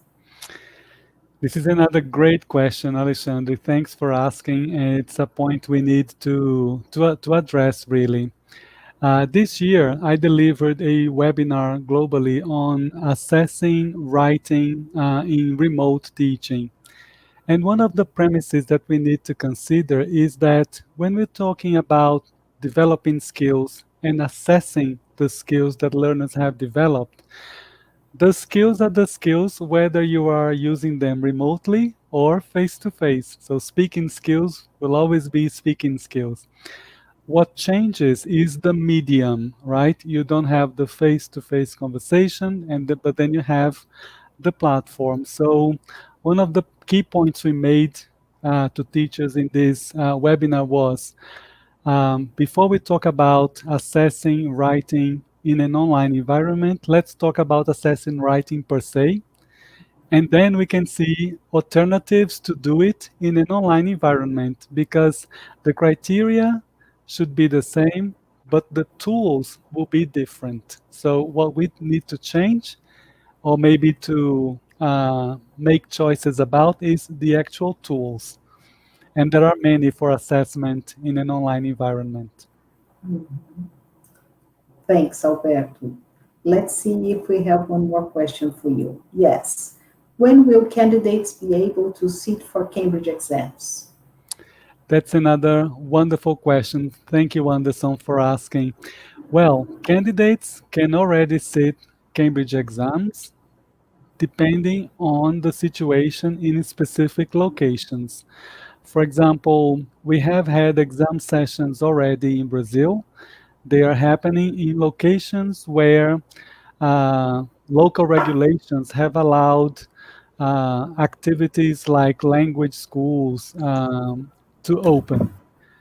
And also institutions that where you don't have students coming on an everyday basis because you would be going to the institution only for the exam. If the place where the teacher, the school, or the candidates are still not open for activities like that, we need to wait because we have a number of regulations by Cambridge. We have many safety protocols to make the session and the exam safe for the examiners, for the candidates, and all the school staff. But that depends on local regulations. If your place is already allowing schools to open, exams can take place. Perfect. Well, I think that were all the questions we had for you. Thanks immensely for being here with us today, Alberto. Although this hot weather that we have in Sao Paulo, it was a wonderful presentation, and I'm sure teachers have benefited a lot with the resources you shared with us. Mhm. Thank you very much for the invitation once again, and thank you all for being on the backstage, giving so much support, and thanks participants for taking the time. See you then. Have a nice weekend, Alberto. You. Bye bye. Thank you. All right, so now we have reached the first part of our event, finished the first part of our event. We will have at 4 a session with Herbert Puchta in English, and then our last session is going to be with Silvia Consorti on school management. There will be a certificate for today's event. After the last session, there will be a link to a feedback form, and you will gain access to download the certificate when you fill out the form. The whole event is being recorded, and next week, we will be sending you the recording link by email.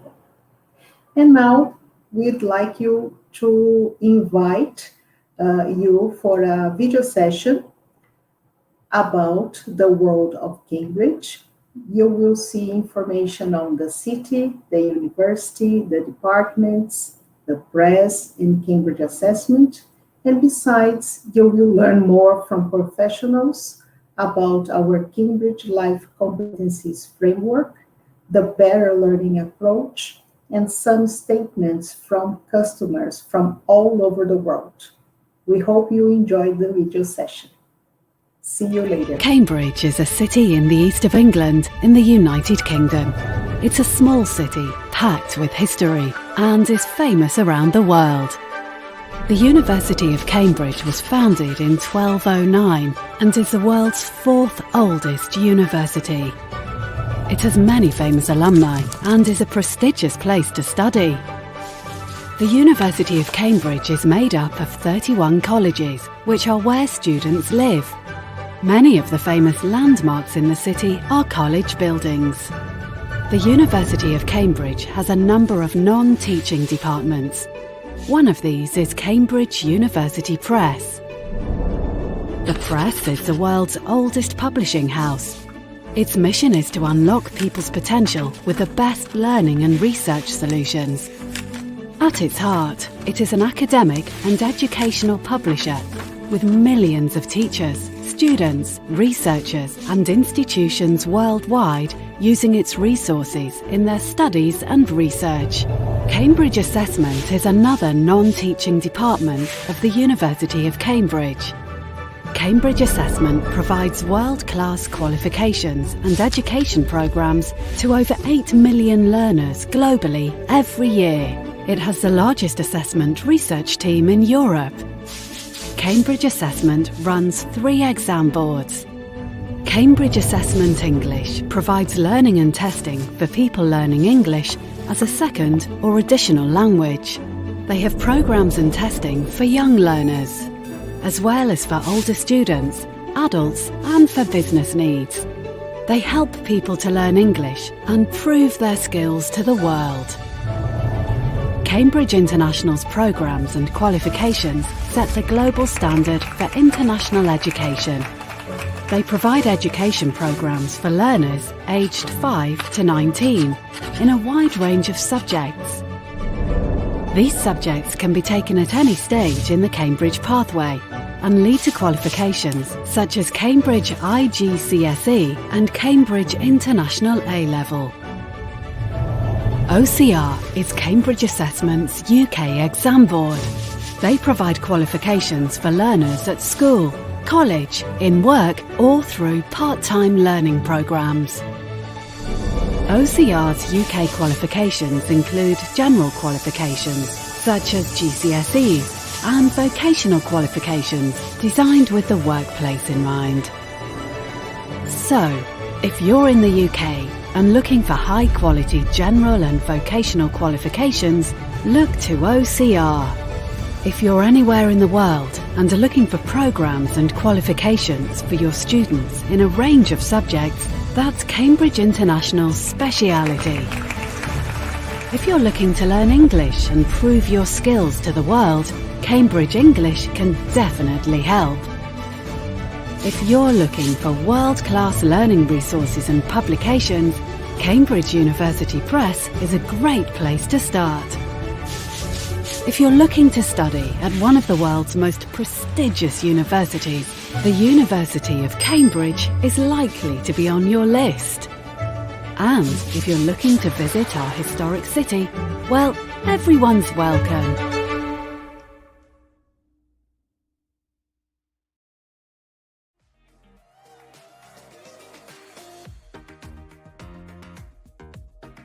When we prepare our students for the future now, for their futures, we have to realise the world is changing very fast and that the work that they will need to do is very different to what we have done.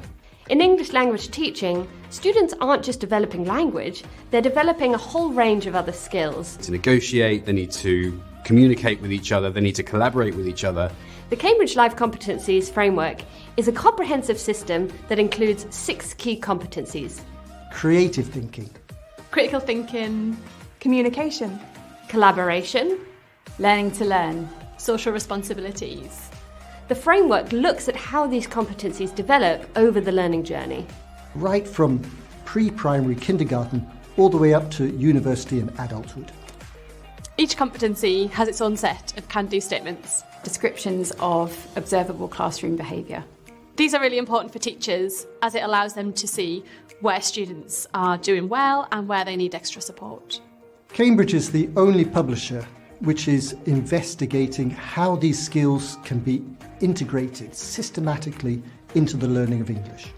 Integrating the life competencies framework into our materials means that teachers are able to focus more on these life competencies in their classes without actually having to put a lot more preparation into their lesson planning. The framework offers a clear and unambiguous path to creating well-rounded individuals. We understand that you want to give your students the best chance to achieve their ambitions. It's really important that students are learning more than just the subject. Of course, it's important to learn English language, grammar and vocabulary, but it's also an opportunity to develop those skills which will help them become the people they want to become.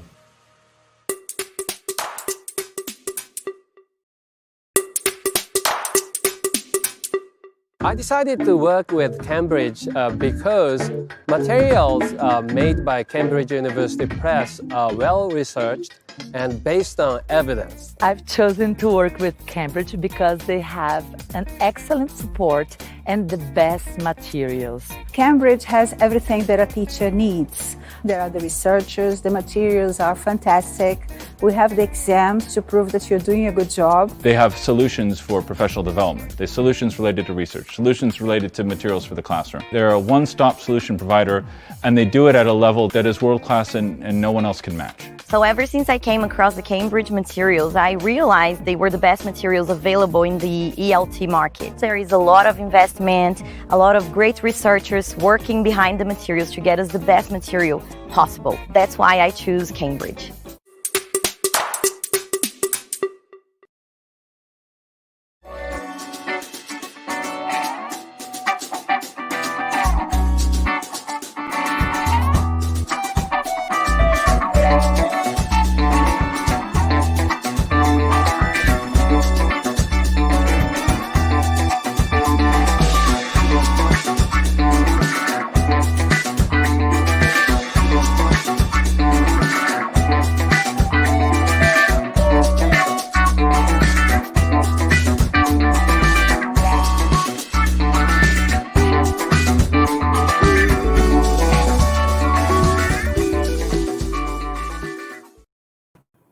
Hello, we are back.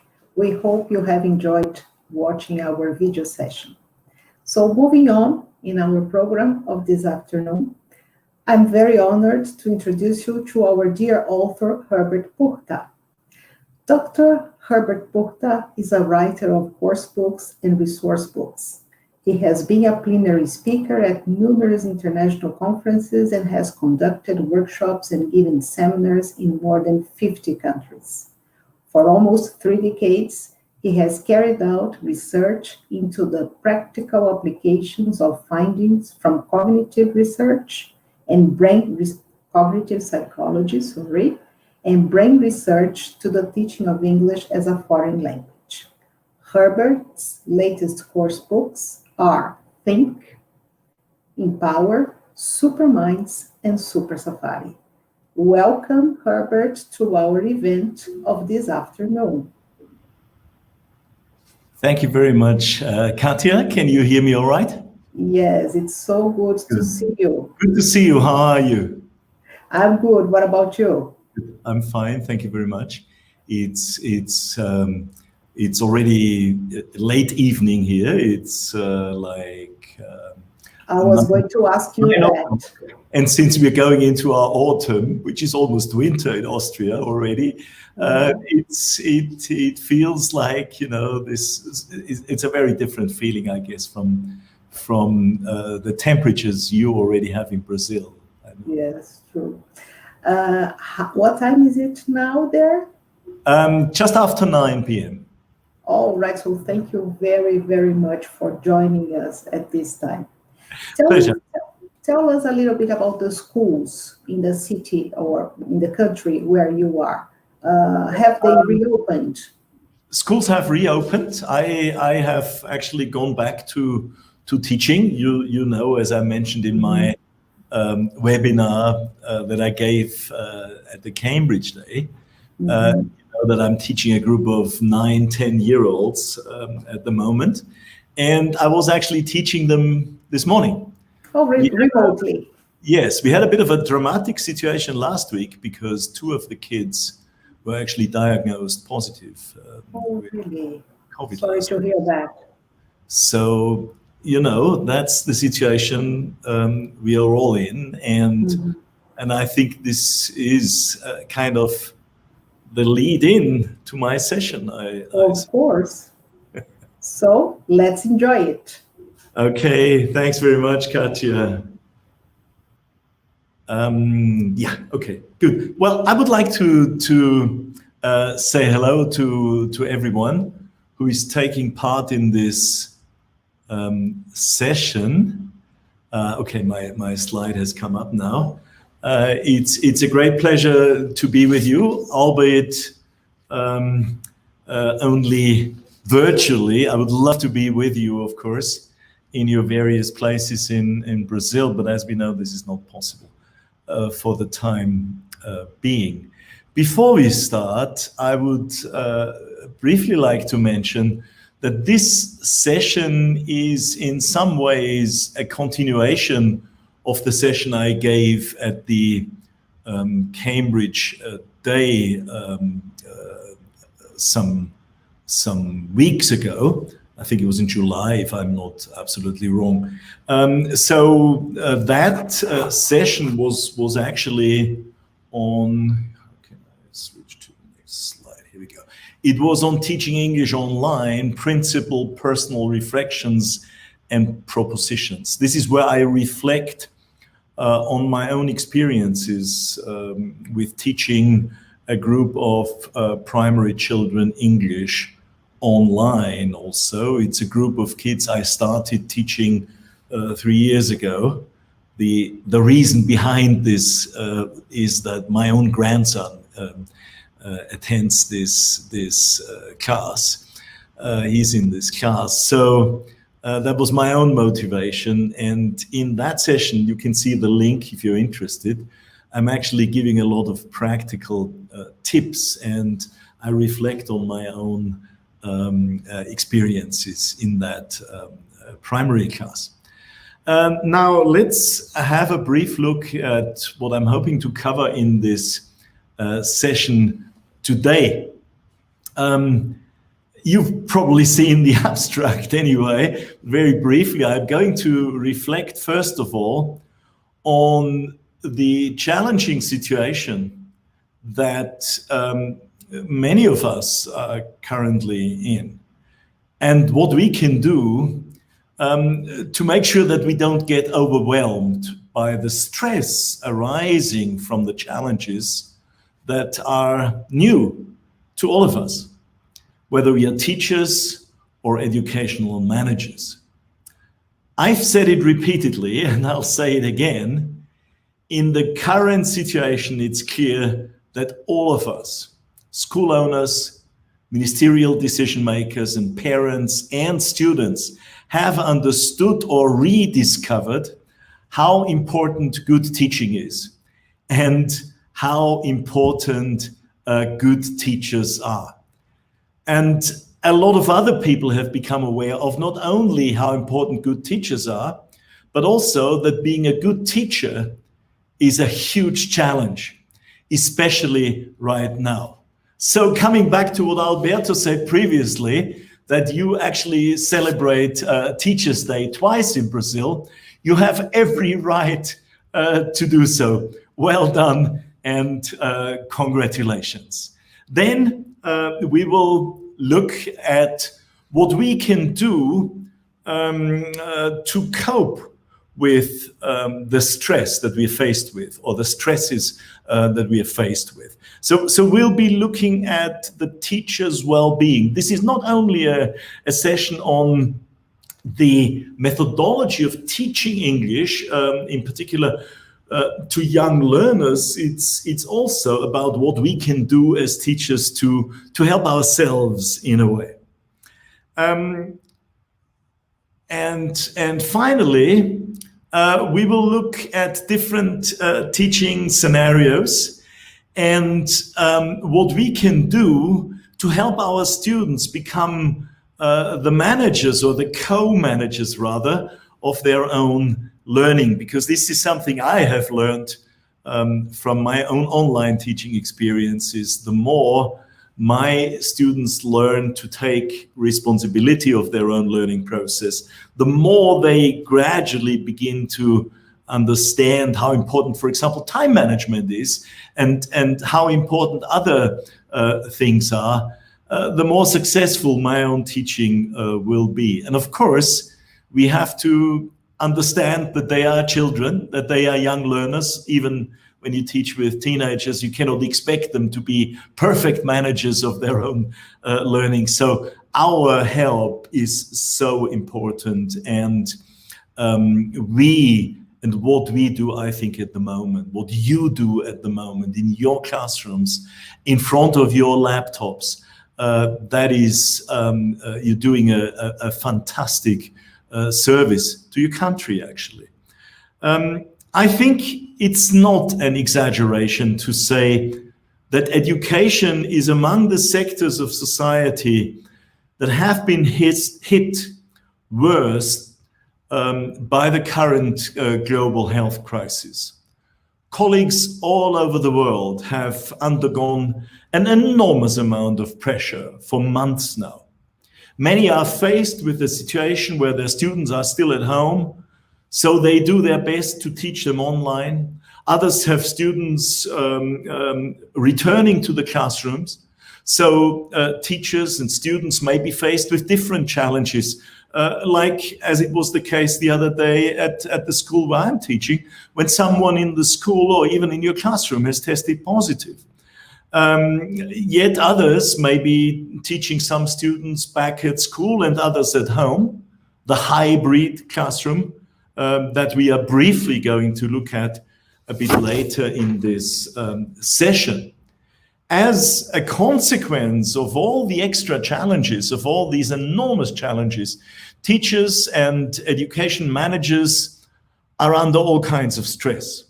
We worry about our students' learning progress, or lack of it, and we may feel we are not doing enough or can't do enough actually to help them reach their expected levels of competence for an important exam.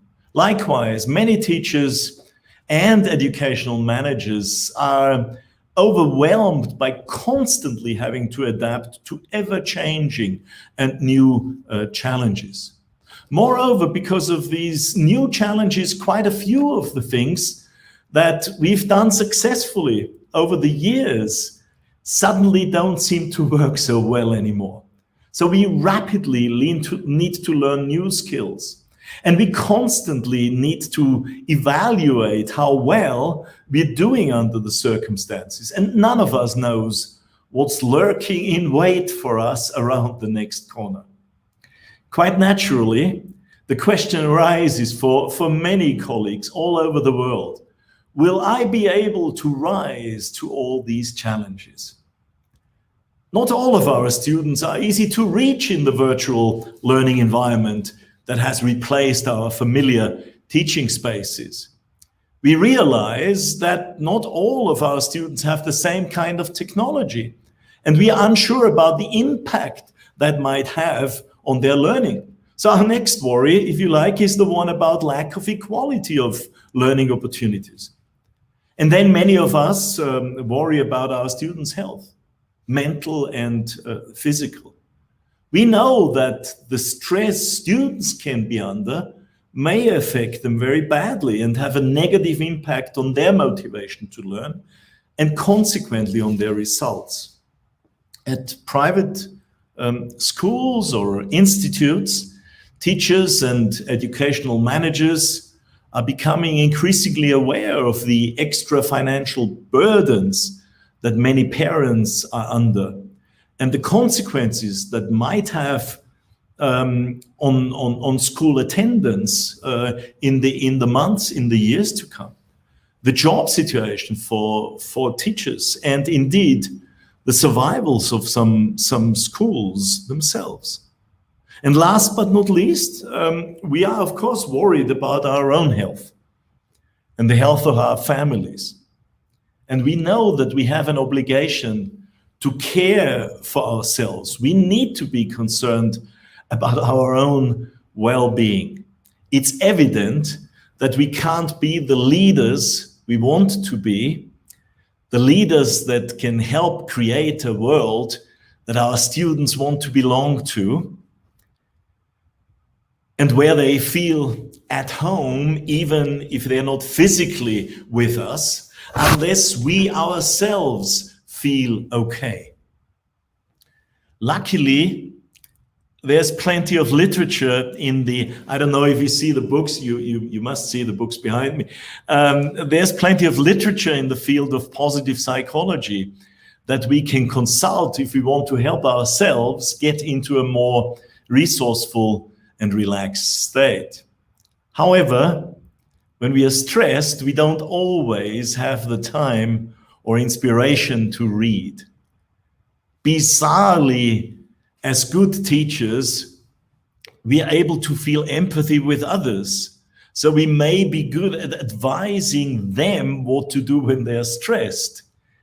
It's only when the stress hits us that sometimes we are actually overwhelmed by this stress, and we don't seem to realize that we need to do something about it before it becomes too much.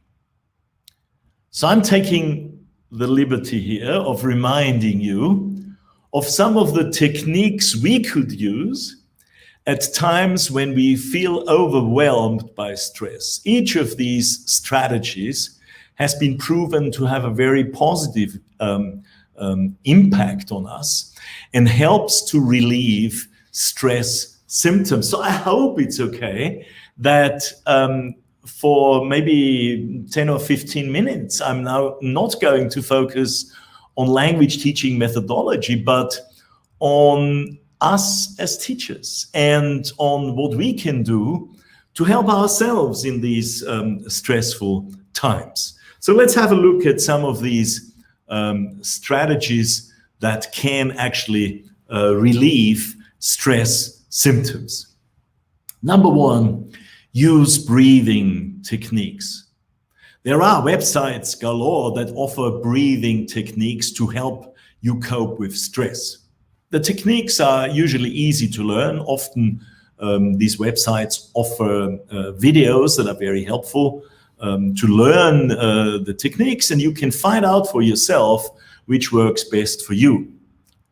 However, if you want to learn more about the state-of-the-art neurobiological research into breathing and its effect on mind and body, I'd recommend that you have a look at the work of Dr. Andrew Huberman. He is a professor of neurobiology at Stanford University School of Medicine.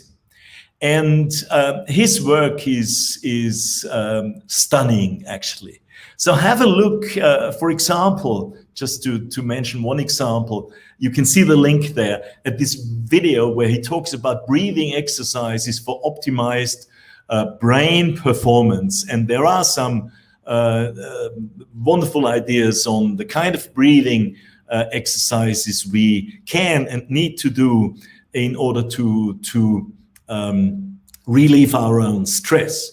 I find Huberman's work extremely accessible, even for a neurobiological layperson like me. Very interesting and inspiring. Okay, so number 2, anybody who goes jogging, dancing, swimming, or plays other sports knows how 20 or 30 minutes of physical activity can help free our mind and recharge our batteries. So take some time and go out for walks every now and then. But easily said, you might be thinking now, because I don't have the time for that. Point taken. The research on this is not 100% conclusive yet, but it seems that even looking at a picture of a nature scene, especially when there is a lot of green and blue in it, can actually reduce our heart rate and have a very soothing effect on us. Here are my 2 photos from a recent short holiday in Iceland. Okay, number 3, we mustn't forget, and I think this is a very, very important point. We mustn't forget about fun and laughter. Let me call up the next. Yeah, fun and laughter. When we laugh, when we have fun, it's easier to calm down. The Austrian psychiatrist Viktor Frankl, a Holocaust survivor who spent years in several Nazi concentration camps, writes about this in his awe-inspiring memoir, Man's Search for Meaning. He shows that humans are capable of incredible achievements under the most difficult circumstances, even when facing the worst atrocities like he faced in the Nazi concentration camps. And he says this, he says, that's a picture, I apologize, I should have shown a bit earlier. He says, the attempt to develop a sense of humor and to see things in a humorous light is some kind of a trick learned while mastering the art of living. Yet it's possible to practice the art of living even in a concentration camp, although suffering is omnipresent. I think this is a wonderful and inspiring quotation. We are in an extremely difficult situation and we must not lose our sense of humor. Strategy number 4, meditation. A powerful strategy. You might like to try meditation if you have not tried it yet, or if you don't regularly use it, and you might like to try what is nowadays called mindfulness. They have some wonderful strategies too. I myself use a technique rather regularly, which was developed by the psychologist Robert Dilts. This technique helps to simplify the complexity of human thinking. Dilts developed a model that specifies the different levels of influences on the human thinking process and shows how they are organized, how our thinking is organized on different levels, and how these levels somehow organically influence one another. Dilts claims that the basic level of our thinking is organized by the environment we are in, okay? So what is the environment for us as teachers? Well, it's our educational space, isn't it? The seating arrangement, the size of the classroom, the number of students, the availability and quality of technical equipment, the teaching materials, the structure of the timetable, and so on. We interact with our students through our actions, our behavior, everything we do in the space we are in. We maintain eye contact, we tell our students to stop chatting when we are explaining something important. We give homework, we correct them or decide not to. We tell stories, we give instructions, we help when someone doesn't understand something, and so on and so forth. Our behavior is influenced by our capabilities. And our capabilities or our abilities are organized by our belief systems. Dilts puts beliefs on the same psychological level as motivation, and that's why they are so powerful. Our beliefs serve as internal explanations for what has happened, and they underpin our future behavior. This is why sports professionals, for example, regularly work on developing positive beliefs. Before they perform, they engage in sort of meditative mental routines, visualization techniques, and positive affirmation exercises aimed at releasing as much as possible of their internal resources.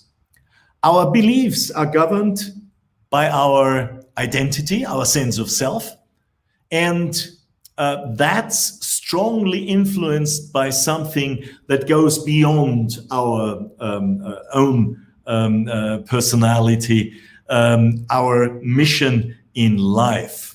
This usually connects us with others, family, communities, our colleagues, our students. Teachers often have a very strong sense of mission, which may have to do with a wish to help young people grow up to become responsible members of society, for example. It seems that the happiest and most effective, that we are the happiest and most effective when these different levels are in balance with one another. However, and this is the takeaway point, when we feel stressed, it's hard for the levels to be in balance. A teacher who is stressed might actually act in ways that are far from how they believe they should act. They might, for example, express frustration when a student makes a mistake, even though they know that errors are not only unavoidable, but a valuable part of learning. Or those of us who believe in the importance of the teacher having a good sense of humor just can't put a smile on our students' faces if we are stressed. If my mission in life is helping others to communicate better, when I'm stressed, I won't be able to do that. And I can't even be the empathetic listener I need to be in order to facilitate communication. So here, if you don't mind, is a meditation routine that you might like to try to help those levels regain their balance. Limited time means I can only guide you, because our time is limited. I can only guide you very, very briefly through this routine, but I hope you'll get the idea so you can start practicing it more fully if you want. It starts by closing your eyes. Don't do that when you're driving your car. Imagining yourself in your teaching space.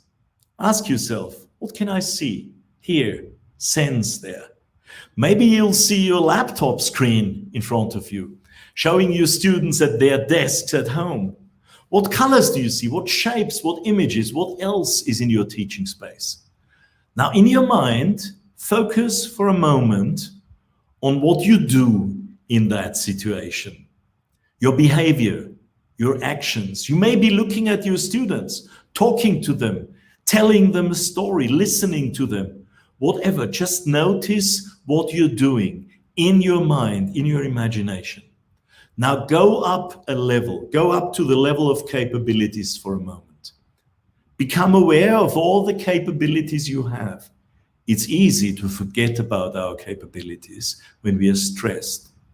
The things you can do in this space. And now ask yourselves, what are the beliefs that you have, next level, in this situation about your capabilities? A belief you might have, for example, in the current situation is that it's difficult to really reach out to your students under the current conditions. Don't judge yourself, just note the beliefs you have. Let's go up another level now to your sense of self, your identity. The language of identity is often metaphorical. So allow yourself to find a metaphor of who you are as a teacher. Maybe you're a tree firmly rooted in the ground. A tree with beautiful blossom on it. A tree that others enjoy being near to. Or you are a river filling others with energy and life. Or you're something completely different. Give yourself a moment to find that metaphor. And now, last but not least, your mission as a teacher. For many of us, this is connected with an initial calling. Why we wanted to be a teacher in the first place. You may not have thought about this for quite some time now. You may indeed have forgotten about it long ago. So allow yourself to rediscover this mission and feel it in yourself.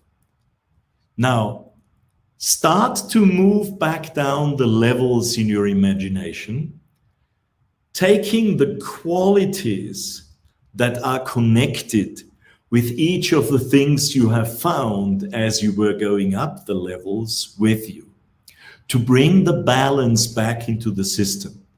So take your sense of mission and bring it into your sense of identity. See and feel how your identity gets enriched when you bring your sense of mission into it. This can then often bring about a change in your metaphor. The blossom on the tree that represents you might become more colorful, or the stream will flow with more energy, and so on. Then bring your sense of mission and your newly achieved perception of your identity back down to the next level, your beliefs. Notice how your beliefs change and maybe get enriched when you bring these qualities into them. Now take your sense of mission, your identity, your enriched beliefs, and bring all those into your perception of your beliefs. And see how your perception of your beliefs change. Do the same with your capabilities. When you bring all the other levels above into your capabilities, you may notice how your perception of your capabilities change. And again, you may want to take some time for that. And finally, bring all qualities that you've noticed about your mission, your identity, your beliefs, and your capabilities into your sense of behavior, and finally, into your perception of your educational space. Take some time for that. With a bit of practice, you'll probably notice that you become a lot more aligned, and you'll feel a sense of calm and renewed energy and often resourcefulness and fun. Once you're familiar with this routine, it doesn't actually take much time. I often use it, for example, before I give a talk. I used it before I actually started to give my session today. You may want to try it out. You may want to bring all those qualities into your classrooms. Your students will actually be grateful for that. All right, and now let's turn to the other big topic today, and that is various teaching scenarios. This is a photo of the place where I live, excuse me. And it's also a photo of, you can see in the middle of the picture a few houses maybe. And one of these houses in the middle of nowhere here in the Austrian countryside is actually the school that I have been teaching at for 3 years now. And of course, from March until the end of the Austrian school year in July, I was teaching the kids online.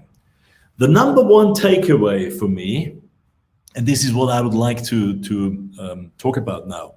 The number one takeaway from my experience has been that if we want to teach our students successfully online,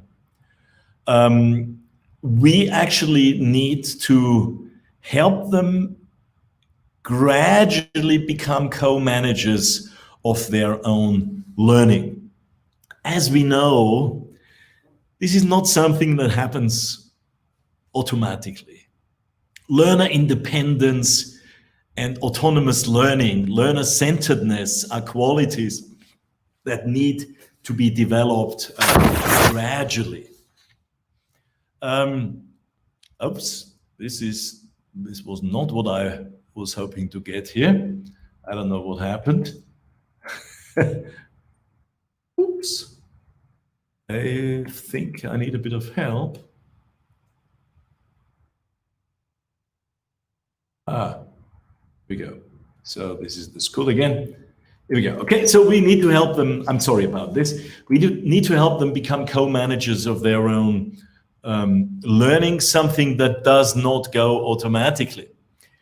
I'd like to tell you a brief anecdote here. When I was a young teacher, about 100 years ago, I actually have a photo of myself in my hippie days as a teacher.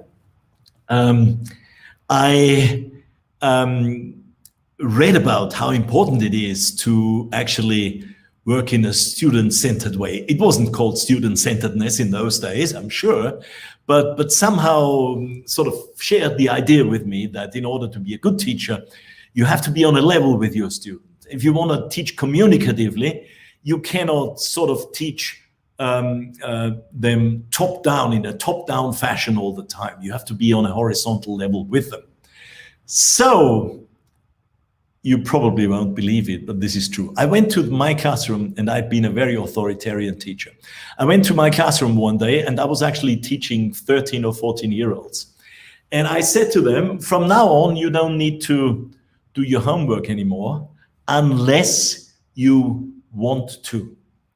And they were sitting there, and they looked at me with big eyes, and I know they didn't believe me. So I said, no, honestly, I really want you to do your homework only if you really want to do your homework. Okay. Now, the next lesson, one student didn't have her homework. She said, I'm sorry, I didn't do my homework because I didn't want to do it. And I thought, that's fine. You know, that's exactly what I told you. No problem. The next lesson, there were 7 students who hadn't done their homework. And the lesson after that, actually, there were probably 1 or 2 students who had done their homework. So the outcome of my rather hopeless pedagogical intervention ended in me, first of all, having to withdraw my generous offer that students only needed to do their homework if they really wanted to, and kind of find retreat into a far more rigid code of conduct again. I didn't feel I was a cool teacher for some time.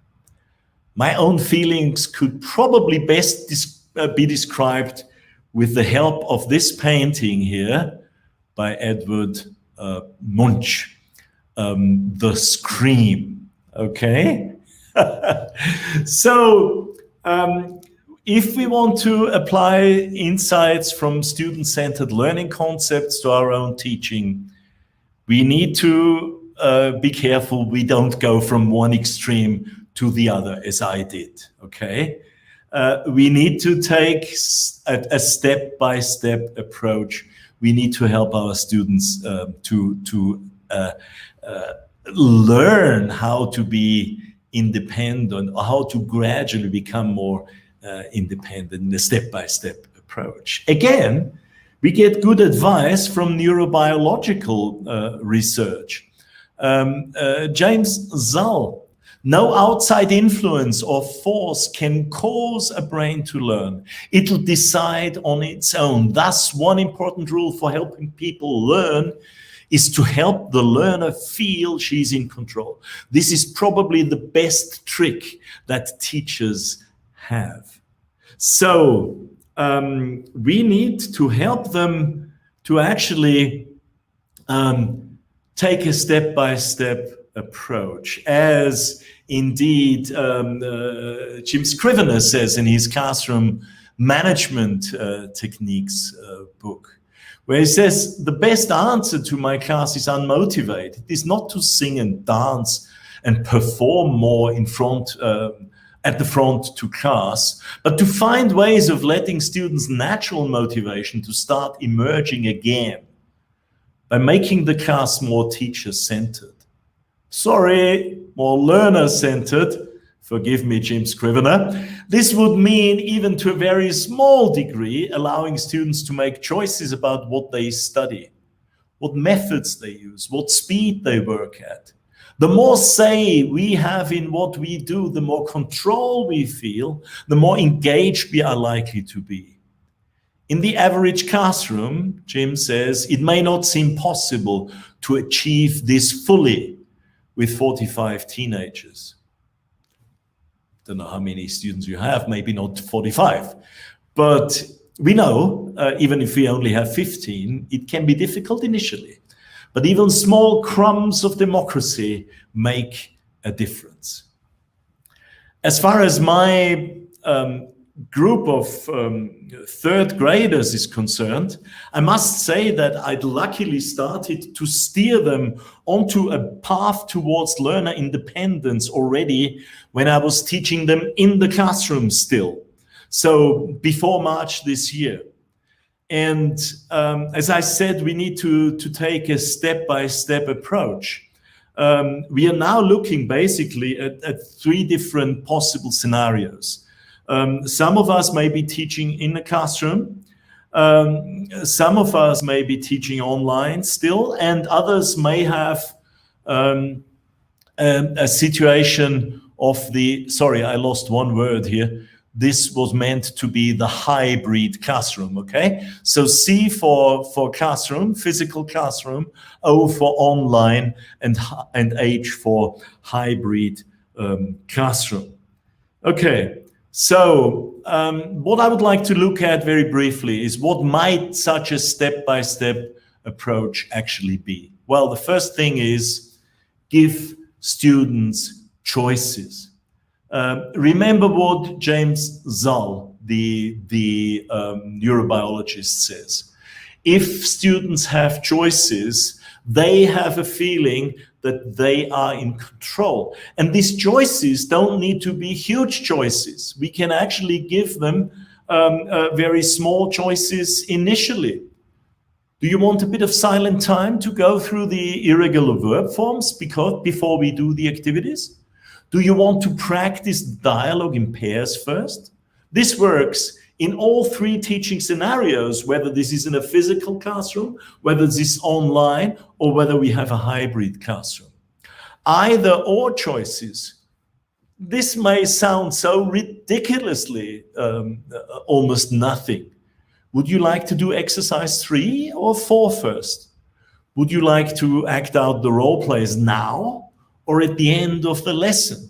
Well, the difference is that if you always tell them the order which things have to happen in, they have no choice. If you give them a choice, they have a feeling that they have a say, that they are, to a certain extent, in control of what goes on in the classroom. Invite individual students to make choices. Lisa, we have 10 minutes. It's the end of the class. Can you decide for us how we're going to spend these 10 minutes? As long as it's something meaningful and has to do with learning English, of course. Occasionally, use a menu for the day, or even, if you like, a menu for the week, but maybe start with a menu for the day. What do I mean by that? Well, learners get a task sheet. On that task sheet, you tell them what they have to do in this lesson, okay? It will probably not be a presentation of a new grammar structure. It'll be, for example, some skills work. It'll be some practicing of lexis, even grammar, etc., etc., etc. They can do the tasks on the task sheet in any order. They can check their answers individually against an answer sheet. Easy when you're in a classroom, put it up on the wall. When you work with them online or in a hybrid situation, the ones that join you online have to get the answer sheet from you somehow. Of course, again, now we are faced with a situation where we don't want them to cheat. We don't want them to look at the answer sheet straight away and copy the answers from there. So that's all part of gradually getting them to be more independent and developing an understanding of what it's like to be in a learner-centered classroom. And we can offer and add extra tasks for fast finishes also. The teacher's role, of course, has to be completely different here. The teacher is the facilitator. So if you are in the classroom, you will be in a corner and not standing in front of your students. You'll be on the level of your students. You will be sitting in a corner and they come and ask you questions. If you work online, hopefully you will have a platform that allows for breakout rooms, a platform without advertising any of the platforms. Zoom, or I've heard recently there is a free online platform that has excellent breakout rooms. It's called Big Blue Button. I don't know if anybody has worked with it. So we need to organize for our students different social arrangements. So these things, when they work in pairs, when one task says, for example, practice dialogue X with a partner, we need to make sure we have breakout rooms where they can do that if we work online. The advantages: students learn better how to manage their time.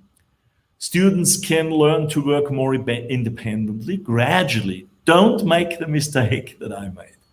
And last but not least, we can establish a helper system, or what I call a buddy system. Have a look if you're interested in the talk I gave previously. The link is on slide 2.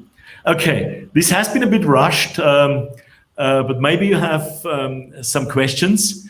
I would like to say thank you very much.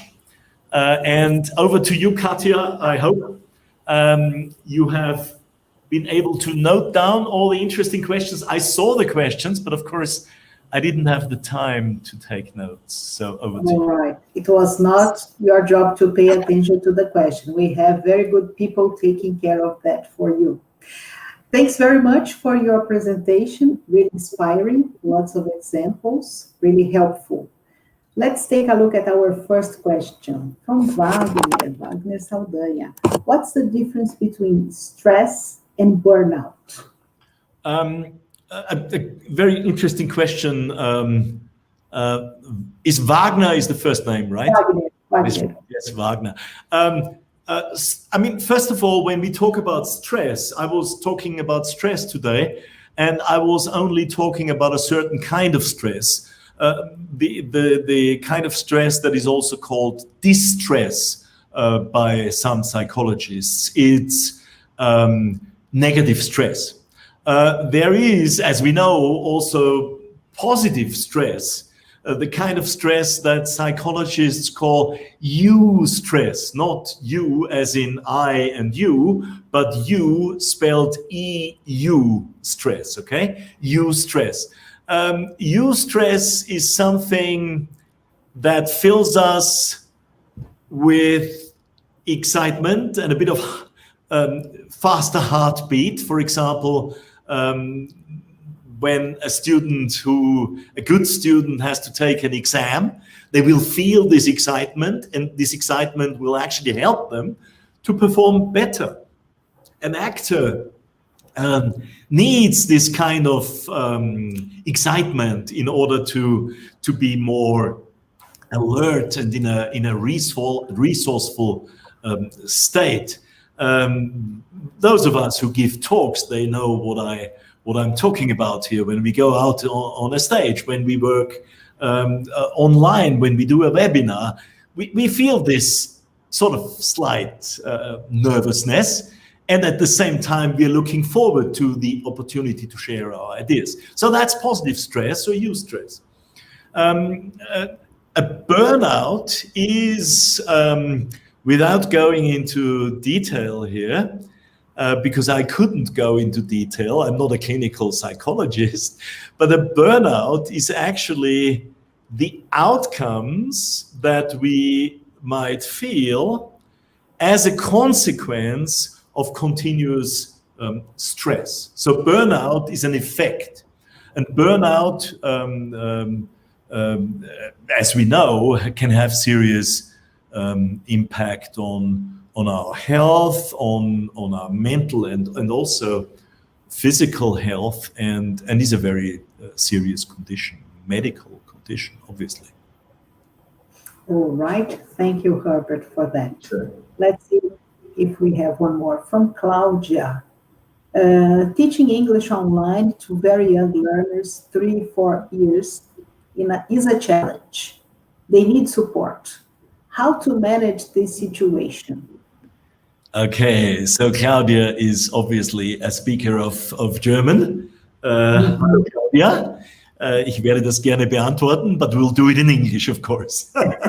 Thanks. Now, very good question. Absolutely, very, very good question. To be honest, when my school, the school I have been teaching at for 3 years now, when the decision came that the classes had to shut down and that teaching had to move online, my first reaction was, what am I going to do now?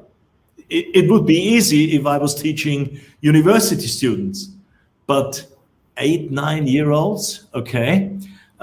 So I wasn't teaching 3 to 4-year-olds, as you are saying. I wasn't teaching very young learners, but I was even worried about my 8-9-year-olds.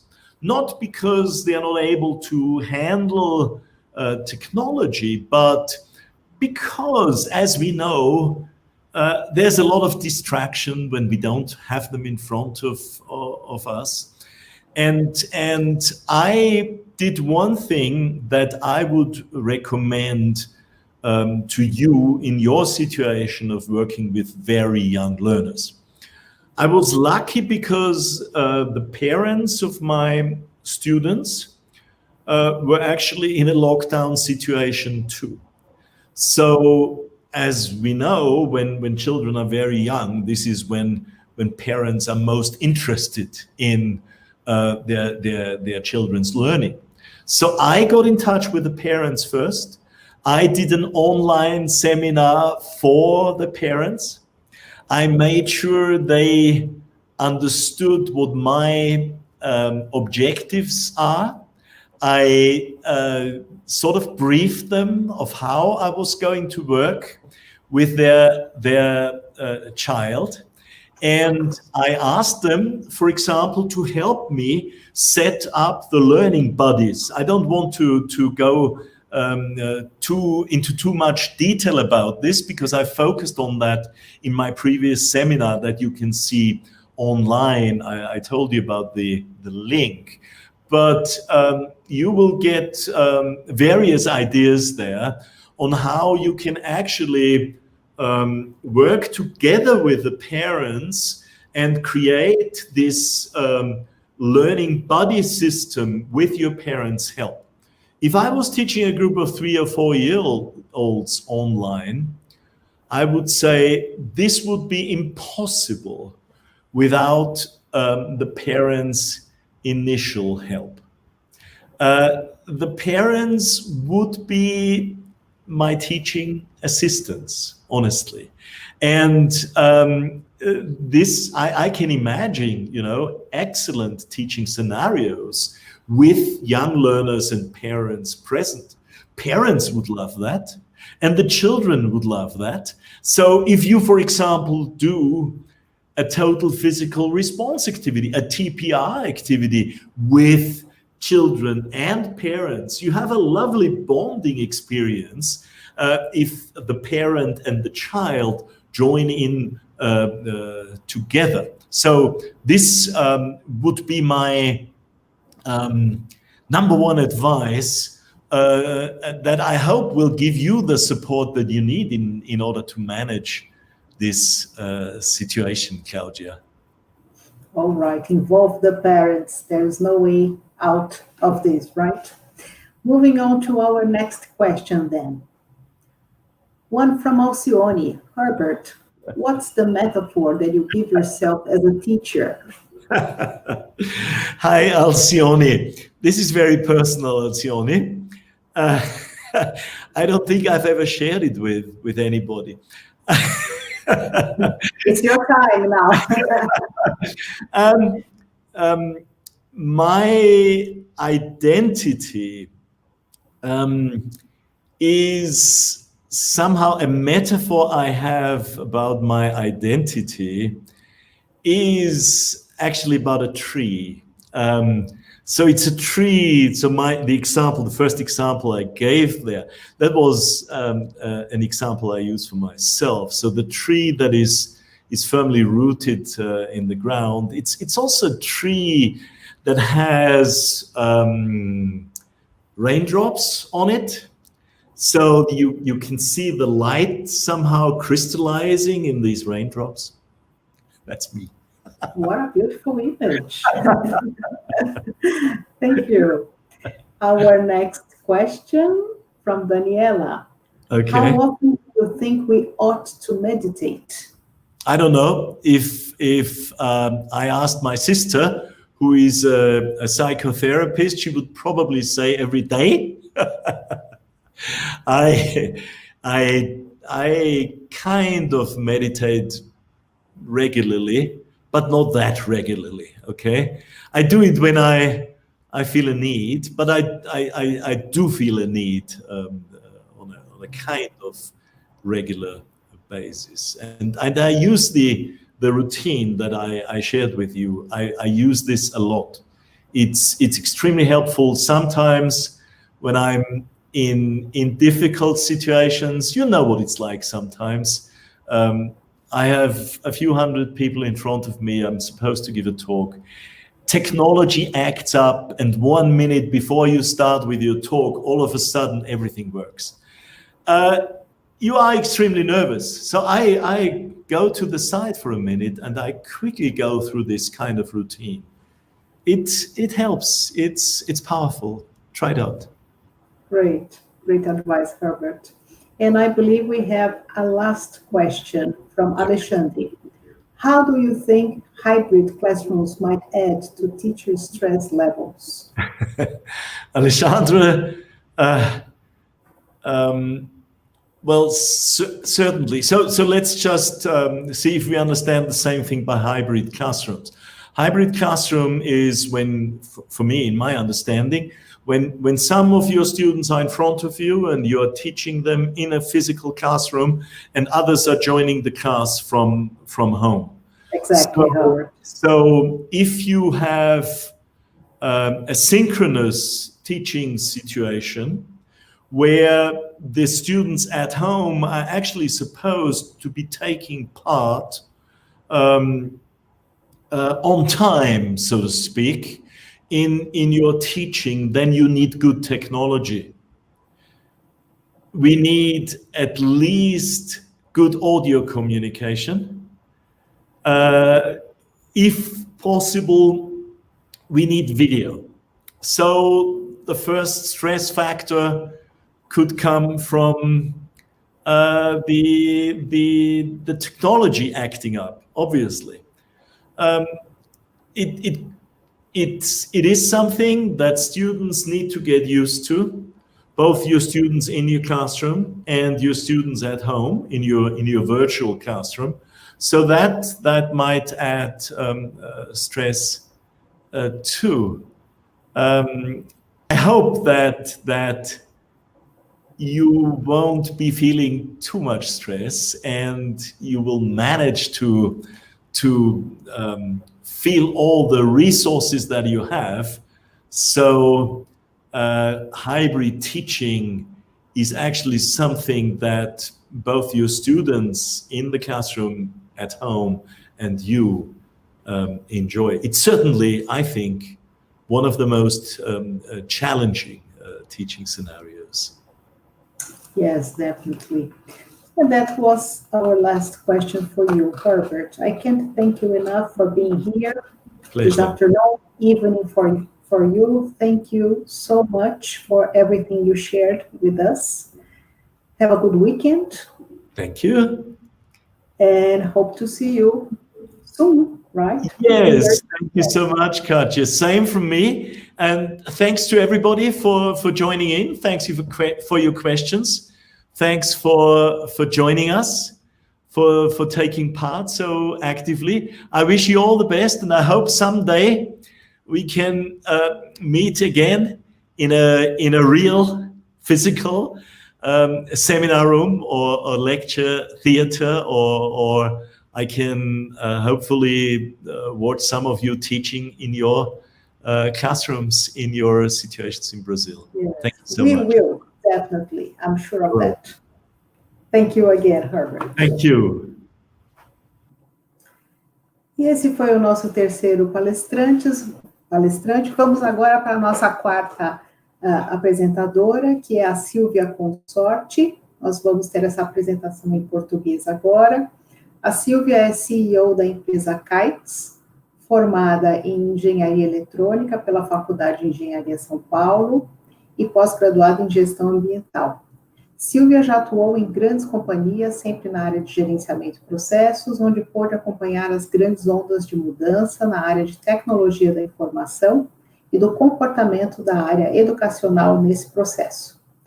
Desde 2006, ela atua como CEO do Sistema Kites de gerenciamento escolar, onde contribui com gestores, administradores e mantenedores na aplicação das melhores práticas de mercado para garantir o sucesso dessas instituições. Hoje, Silvia irá falar sobre a importância da gestão escolar para o sucesso na retenção e captação de alunos. Bem-vinda, Silvia. Oi, Kátia, tudo bem? Tudo bem, e você? Tudo bom, muito obrigada pelo convite. Muito obrigada a você também por aceitar o nosso convite. Bom, a pandemia trouxe muitos desafios e muito aprendizado para todos os gestores, né? Então, boa apresentação para você. Obrigada. Bom, obrigada a todos, obrigada pelo convite, e é um prazer estar aqui com vocês. Eu espero, depois dessas palestras maravilhosas, difícil, né, competir com esse pessoal tão competente, mas eu vou me esforçar aqui. Eu espero que seja um bate-papo gostoso, que vocês coloquem seus comentários, que a gente possa interagir, tá? Bom, eu vou falar sobre a importância da gestão escolar no sucesso da retenção e captação de alunos, né?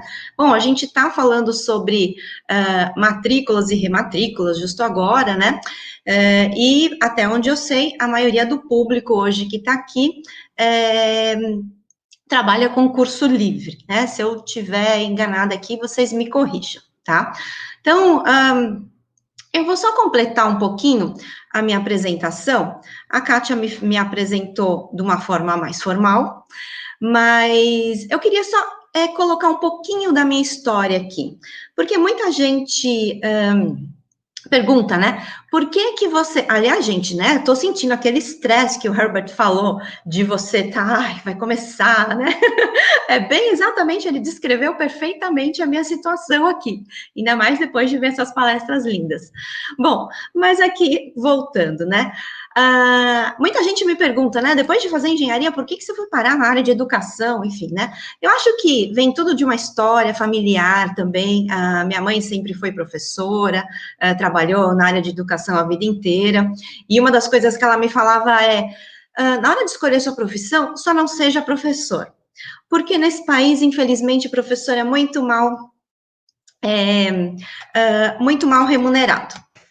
Bom, o que acontece? Eu não fui professora, né? Não entrei para essa área, mas acho que a educação já estava ali, né? Então, eu acabei me embrenhando aí na área de educação por outros meios para tentar ajudar as dificuldades que a gente encontrava nas escolas de gestão dos próprios dados. Bom, o que acontece?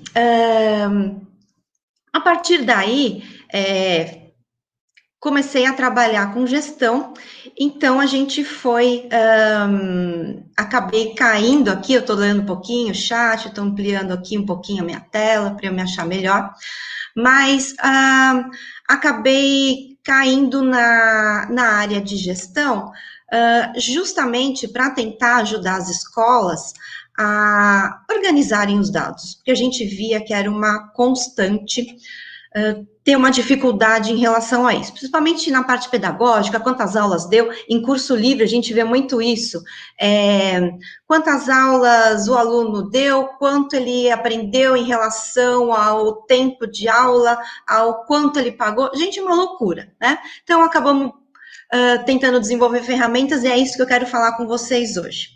Bom, gestão, para começo de conversa, então um oi para quem está dando oi, Giovana, tudo bem? Para quem, gestão é um termo muito amplo, então eu fui buscar no dicionário, então ato ou efeito de gerir, administrar, gerência, quer dizer, não quer dizer nada, né? Então eu fui buscar o mesmo termo num dicionário financeiro, um pouquinho diferente. Então, a área das ciências humanas que se dedica a administrar empresas ou outras instituições, visando fazer com que alcancem os seus objetivos de forma efetiva, eficaz e eficiente. Bom, agora sim a gente já está falando de alguma coisa mais concreta, né? Eu quero atingir meus objetivos de maneira eficaz e eficiente. Bom, como que a gente faz isso, né? Bom, falando basicamente hoje de matrícula e rematrícula, né, não a gestão inteira da escola, vamos entender aonde que a gestão entra para eu ter sucesso nesses dois itens tão importantes para eu manter uma escola. Quando a gente fala de matrícula e rematrícula, a gente tem, então, a gente trata de retenção e captação, exatamente a mesma coisa, né? Eu preciso reter aqueles meus alunos e captar novos, né? Por que eu vou captar novos? Eu vou perder os alunos? Um percentual, sim, tem sempre aquele índice de desistência, etc. Aqueles que vão se formar, obviamente, né? Então, eu tenho que continuar alimentando, mas o resto eu preciso que continue dentro da minha instituição, né? Bom, então, aqui a rematrícula é tão importante quanto uma nova matrícula. A gente vê que muita gente dá muita importância, um foco, um esforço muito grande para as novas matrículas. E a rematrícula fica sempre assim, para a véspera, né? Para aquele dia, opa, chegou o dia da rematrícula, né? E o que a gente quer mostrar aqui é que é tão importante, é um trabalho contínuo, né? Outra coisa importante é o custo. O custo da rematrícula ela é bem menor do que de uma nova matrícula. Então, eu não posso me dar o luxo de ficar perdendo aluno para colocar muita coisa em cima, né? Então, muito aluno no lugar. Então, vamos usar já o recurso que eu tenho. Aí eu tenho uma pergunta aqui para vocês. Eu queria saber quem aqui de vocês sabe me dizer, não precisa colocar valores, tá? Quem aqui sabe me dizer qual é o percentual de matrícula e rematrícula?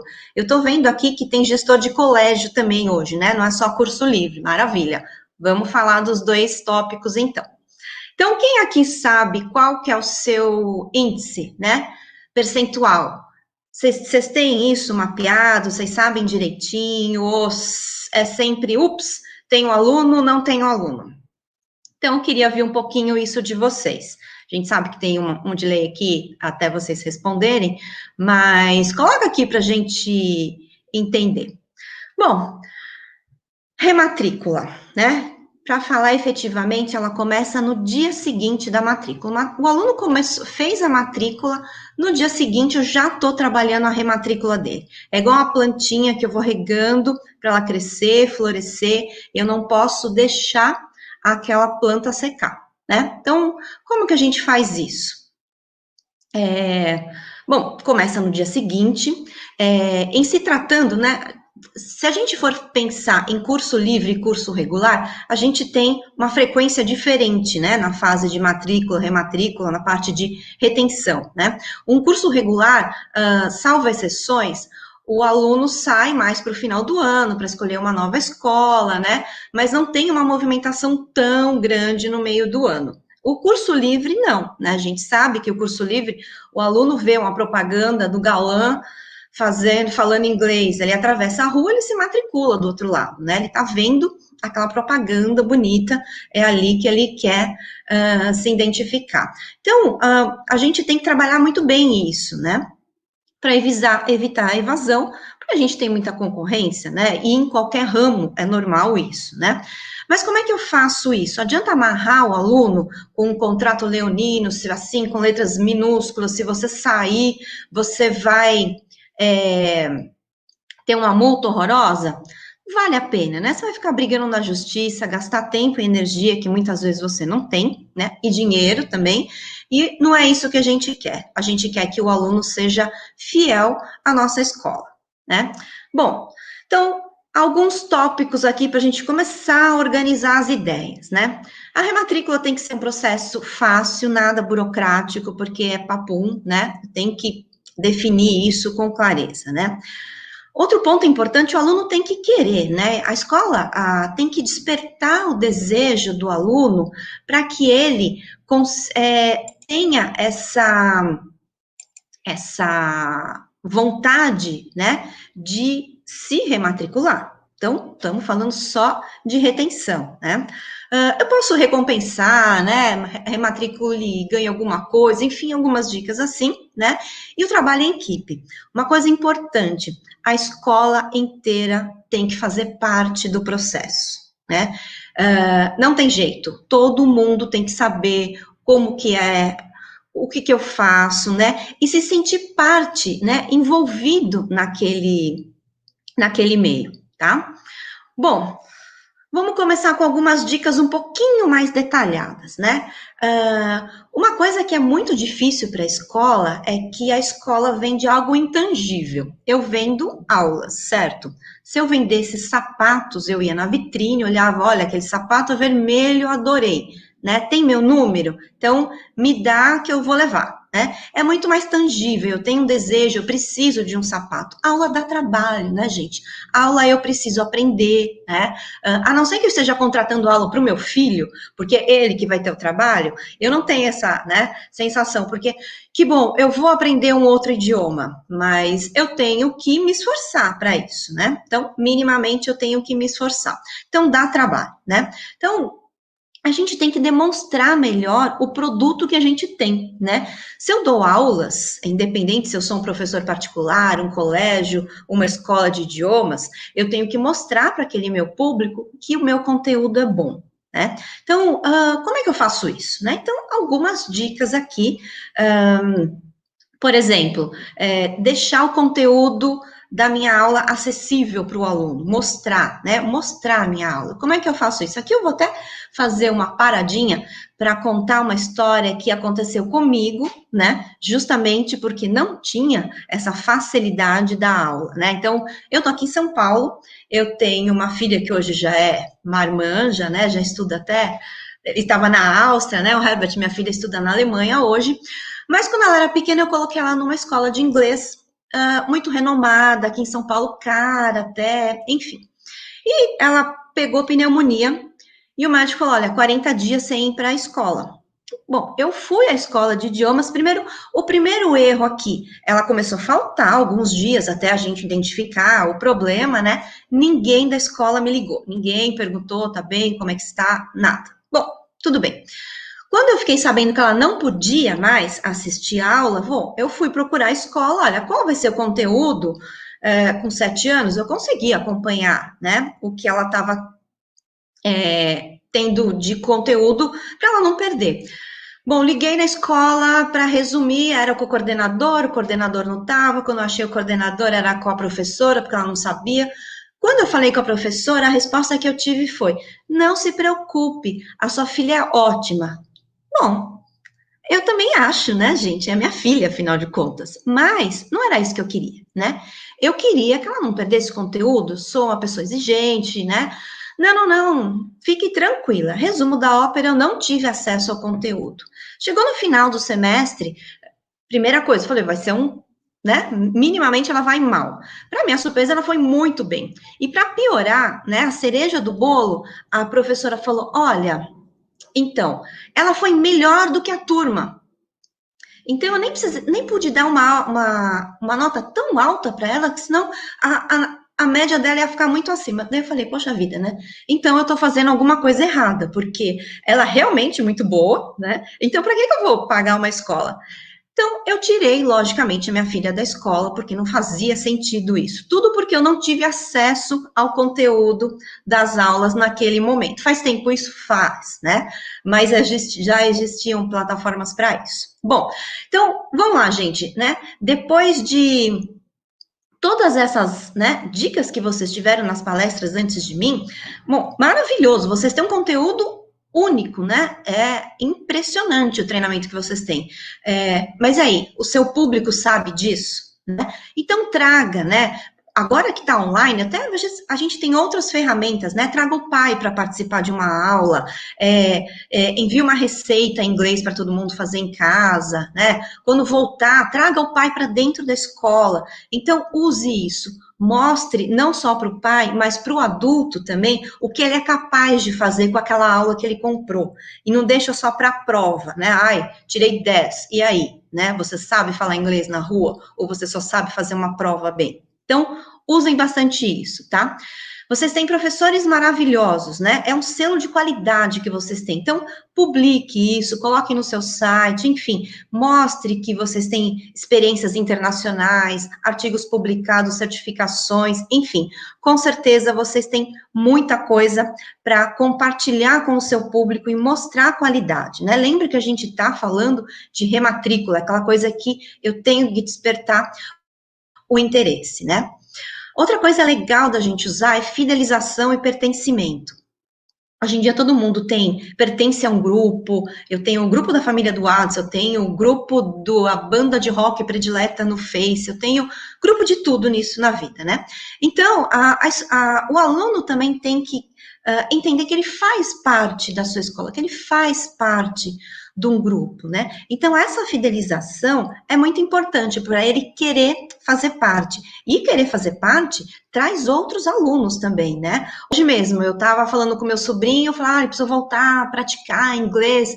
Olha, meu professor é ótimo, porque ele gosta, né? Ele já quer me dar o telefone do professor dele. Então, é isso que a gente precisa despertar, né, nos nossos alunos, esse gosto, né? Então, fidelização por desejo. Se o seu aluno tem o desejo de melhorar o emprego dele, né, um cargo gerencial, então ele tá, o desejo é um cargo novo, o inglês faz parte disso, o desejo é poder viajar para o exterior sem precisar de um guia, então eu estou vendendo esse desejo para ele, né, eu estou compartilhando do desejo dele e estou fazendo com que ele realize esse desejo, né, o agrupamento, a gente já falou, o incentivo, né, o incentivo a gente pode dar um desconto ou alguma coisa que fidelize ele para fazer a rematrícula, ou, né, que seria o caso também da indicação, ou, por exemplo, né, vocês têm uma marca muito forte, aquela camiseta, que sabe, que só eu tenho,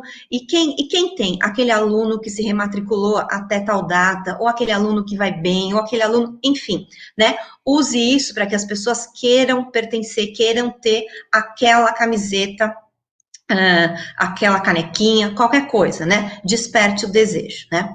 Bom, em relação à satisfação, né, do seu aluno, você pode também usar o NPS, é muito importante conhecer o Net Promoter Score, para quem nunca, eu tô vendo aqui as perguntas, gente, eu vou depois dar uma paradinha para responder, senão eu me perco aqui, tá?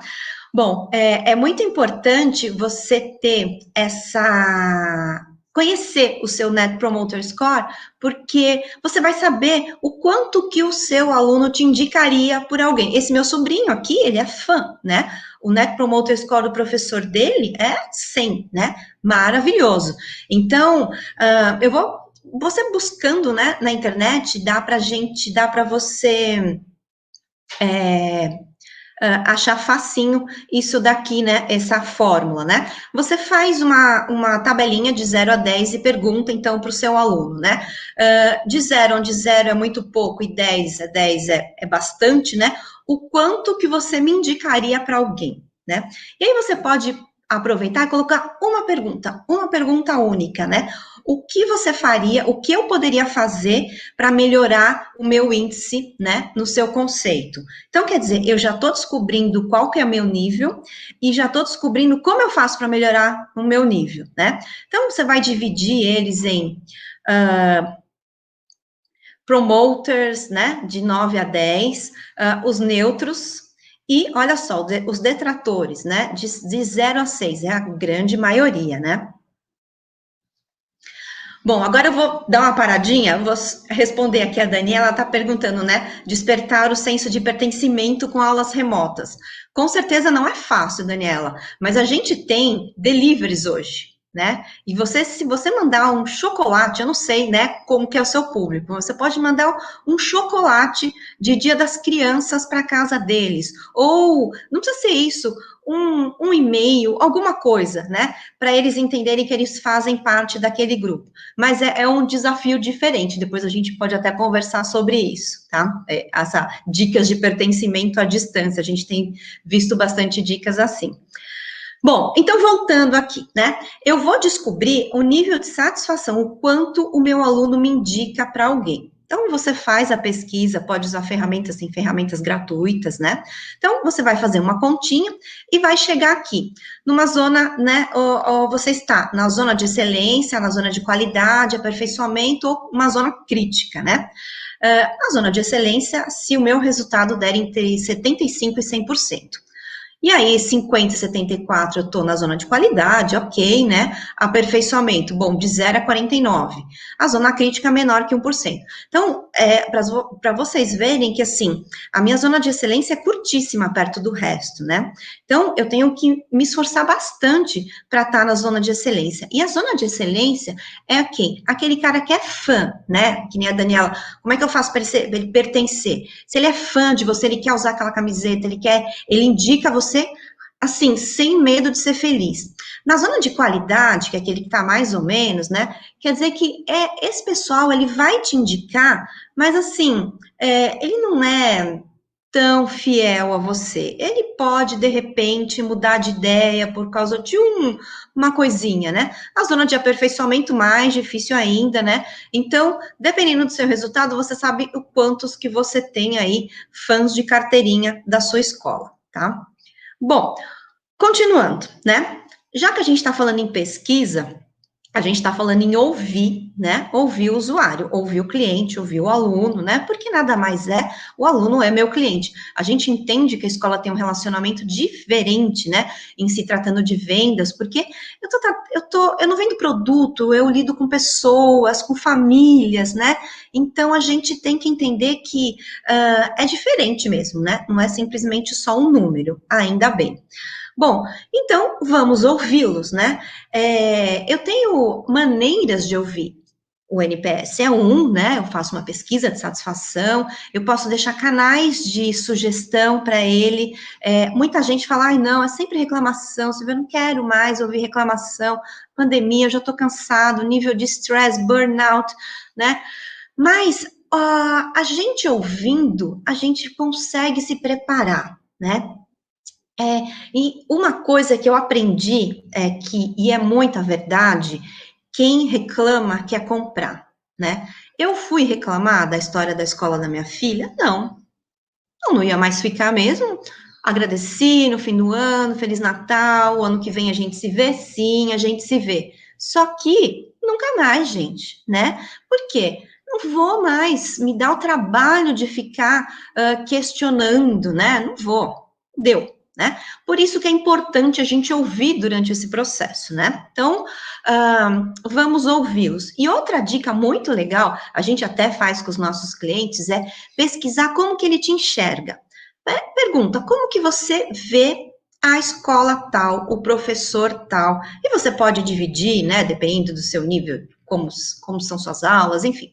Mas é interessante deixar aberto isso. Você não vai ter uma estatística, mas você vai ter um sentimento, né? Por exemplo, como que você vê a minha escola? Se ele responde interessante, bonita, clara, grande, vai vir de tudo, né? Mas ele pode falar barata. Se ele falar barato, você fala, poxa vida, né? Eu dou uma aula maravilhosa, eu treino meus professores, ele acha a minha escola barata. Então, quer dizer, eu tenho que melhorar a visão dele em relação... Eu tenho um preço super competitivo, mas eu não sou barato, eu sou eficiente, né? Eu tenho um custo-benefício bom. Então, mostra isso para ele. Então, é importante a gente ter esse feedback, né? Bom, uma outra dica, né? Deixa acessível, né? Porque às vezes você vai mandar um formulário, alguma coisa para o aluno, né? E ele não vai responder, etc. Então, às vezes até aquele papelzinho na recepção é importante você deixar para que ele se sinta, sabe? Não começou a aula, né? Quando tiver presencial, obviamente, a gente vai voltar presencial, acreditem. Ele possa colocar lá o comentário. Então, deixe sempre campos abertos vários para você ouvir e melhorar. Porque às vezes ele está irritado com uma lâmpada da escola que tá queimada. Ou, às vezes, você investiu numa quadra nova para sua escola, né? E os pais ou os alunos queriam um jardim, né, que custaria muito mais barato para você. Então, pergunta, né, pergunta. Bom, já que a gente está ouvindo, é muito importante ouvir a equipe também, né, principalmente agora que a gente está à distância, né, a gente ouvir como que está o ambiente do meu funcionário, do meu colaborador, é muito importante, né. Eu tenho aqui... por exemplo, fazer reuniões de temperatura, né? Saber, às vezes o professor está lá se esmerando, dando aula online, tem um monte de filho em casa, os alunos também não estão prestando atenção, enfim, ele está estressado, né? E de repente um aluno pergunta alguma coisa, ele responde meio atravessado, e não é isso que ele quis dizer, né? Então, compartilhe isso com os seus colaboradores. Ouçam, entendam como eles estão, porque eles representam você ali na outra ponta, né? Então, é importante. Bom, tudo bem por aí? Vamos continuar, né?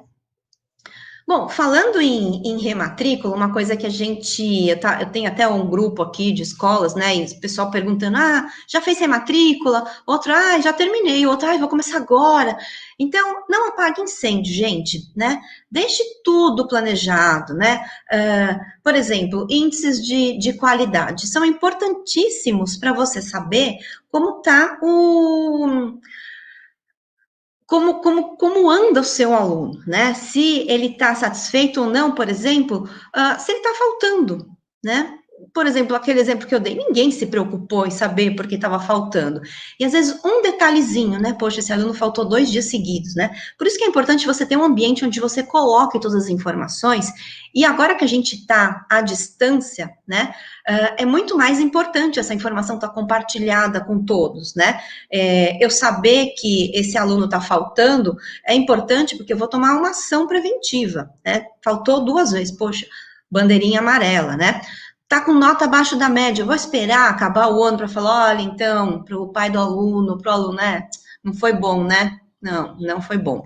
Não adianta, né? Já acabou o ano, já não vou recuperar mais. Então, o que eu faço agora? Não, o período inteiro a gente acompanha, né? Reclamação de pais, né? Ainda mais agora, eu vejo muita gente, eu tô com o filho em casa, eu tenho que dar aula de matemática, eu tenho que dar aula de inglês, eu não sei inglês. Então, imagina, né, a expectativa, né? Então, acalme os ânimos, entenda como é que tá essa relação antes de deixar a bomba estourar, né? Agora, um outro lado que também a gente não pode esquecer de jeito nenhum é aquele aluno que está sempre bem. Ele não falta, ele participa, ele entrega a lição de casa, que o Herbert falou, né? Olha, pedi para não precisa mais entregar a lição de casa. 1, 2, 3, e no final só 2 fizeram a lição de casa, já que não precisa mesmo. Só que esses 2 são exemplos, esses 2 são alunos que não me dão trabalho, né? É o melhor aluno que eu tenho. Ele tira nota boa, ele não falta, ele tá sempre ali. Só que o que acontece? Eu elogio ele sabe que eu tenho essa visão dele, então não desperdice, né? Elogie esse aluno, cada um quer se sentir único, né? A gente não pode gastar nossos esforços somente naquele que vai mal, né? Eu preciso reservar, sim, um horário para aquele meu aluno que é um bom aluno, né? Então, vamos elogiar também. E elogiar a equipe, elogiar funcionário, elogiar todo mundo, né, gente? Porque não é fácil a vida, né? Em pandemia. Bom, a rematrícula, né, em termos de processo mesmo, isso a gente fez o ano inteiro e tem aquele período que eu tenho que assinar contrato, renovar, né, então eu tenho um período mais específico de mão na massa, né, então tem que estar tudo já organizado, né, eu preciso facilitar esse processo, ter as regras bem claras, definir promoções, eu não posso, agora estamos em outubro, vou dar 10% de desconto. Não, já deixo isso tudo calculado. Eu sei que não é fácil saber quanto desconto eu posso dar, se eu não sei quantos alunos eu vou ter, né? Mas, minimamente, a gente tem que ter um planejamento para isso, né? As fases do processo têm que ser claras, o aluno tem que receber com antecedência, né? Aqui evite filas, porque era uma coisa de... E tem ainda escola que eu estou vendo que os pais vão presencialmente, né? Vamos aproveitar o ambiente online, que agora todo mundo já está mais aberto para isso, e vamos pedir, né, vamos aproveitar e fazer a matrícula à distância também. Quem não quer, né, pedir comida e receber em casa, fazer matrícula sem sair de casa? É a mesma ideia, né? Então, divulga com antecedência. Envolva toda a equipe. Novamente, a gente está falando online, então os canais são mais direcionados, né? Mas, quando voltar no presencial, eu já presenciei cenas, né, com reuniões em escolas, onde chegou um pai que queria conhecer a escola para matricular o filho, e ficou um olhando para a cara do outro, o que eu faço agora? O comercial não tá, não sei o quê, eu não sei valores, o outro, eu não sei isso. Gente, né, vai lá, pega o nome, conversa com a pessoa, né, apresenta a escola, e depois você passa o preço, né, você não é comercial, não tem problema, mas você faz parte do processo comercial dentro da escola, não é somente o comercial o responsável por vendas, ou por rematrículas, toda a escola, desde a moça que faz a limpeza, o guarda, a recepcionista, o professor, todo mundo está no pacote. E mostre para os seus funcionários que eles estão no pacote e que eles são, sim, importantes nesse processo. Bom, vou prosseguir. E concluindo aqui em relação a rematrículas, né? A gente sabe que, bom, o ideal é que elas venham organicamente, né? Que esse trabalho que você fez durante o ano inteiro, e um custo baixo, uma eficiência alta. O custo baixo porque é realmente meu trabalho de dia a dia, né? E a eficiência alta é porque o quanto mais eu reter, melhor para a escola. Isso não tem nenhuma novidade, né? Sei que vocês aí sabem muito bem disso. Bom, continuando então, gente, sexta-feira, já todo mundo cansado, vamos, né, colocar os pingos nos is aqui para a gente poder aproveitar o final de semana merecido. Novas matrículas, né? Novas matrículas, um pouco diferente das rematrículas, a gente tem processos mais definidos, né? Com números. Eu tenho que definir o que eu quero antes de tudo, né? Então, eu preciso ter um planejamento, quantos novos alunos eu quero para o próximo período, para o próximo ano letivo, enfim. Quantos novos alunos eu quero? Eu quero crescer a escola, quantos mais cabem, enfim. Qual é o meu número? Então, quantas matrículas eu preciso no período, qual investimento eu preciso para aumentar a quantidade de alunos, enfim, quanto eu quero crescer, não quero crescer, esses dias eu falando com uma escola, não, porque dá para você crescer tantos por cento, não, mas eu não quero crescer, Silvia. Eu tenho 40 alunos e tá ótimo, que se eu tiver 41, eu não consigo dar conta. Então, perfeito, o número dela é 40. É pouco? Para você pode ser, para ela era o máximo. Então é isso, cada um tem seu número, não tem como, né, ter uma regra única, tá? A partir do momento que eu decidi, né, que eu defini quais são os meus números, eu vou começar a trabalhar em cima deles.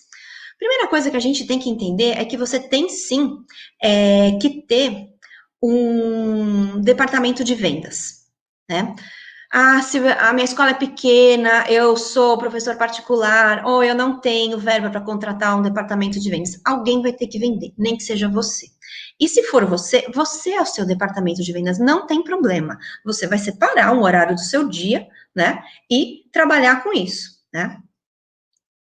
Bom, o que vai acontecer, né? Eu defini, né, o meu departamento de vendas. Sou eu e mais ninguém. Ou eu tenho 4 pessoas, ou eu vou contratar, tanto faz, né?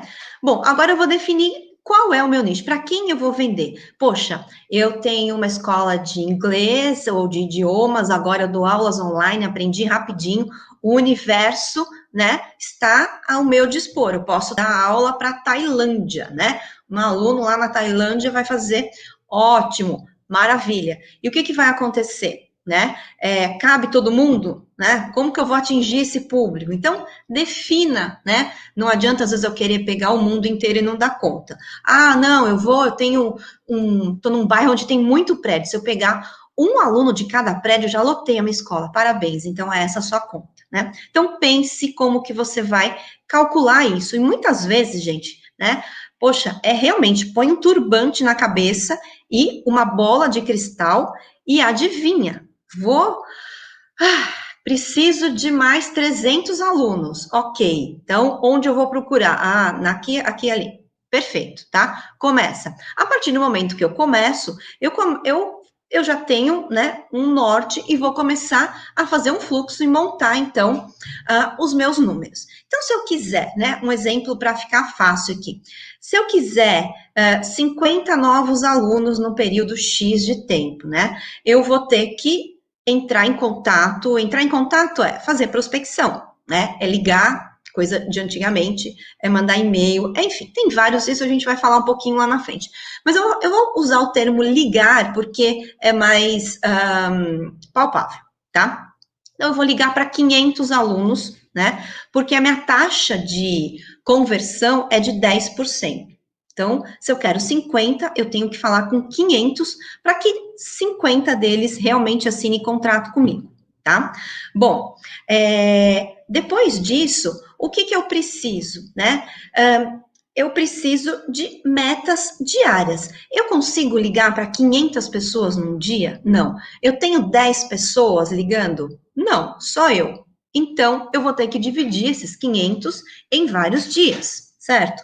Bom, supondo que eu consiga fazer 50 ligações por dia, né? Eu vou fazer 50 ligações por dia, 250 numa semana. Que maravilha, né? 5 dias na semana, então em 2 semanas eu liguei para os 500.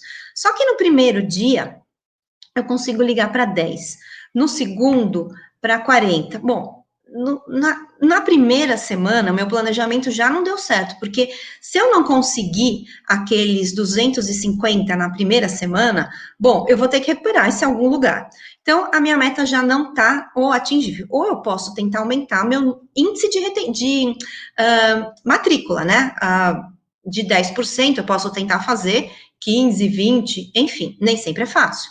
Bom, mas eu já sei que eu não consigo, né, fazer 50 ligações no dia.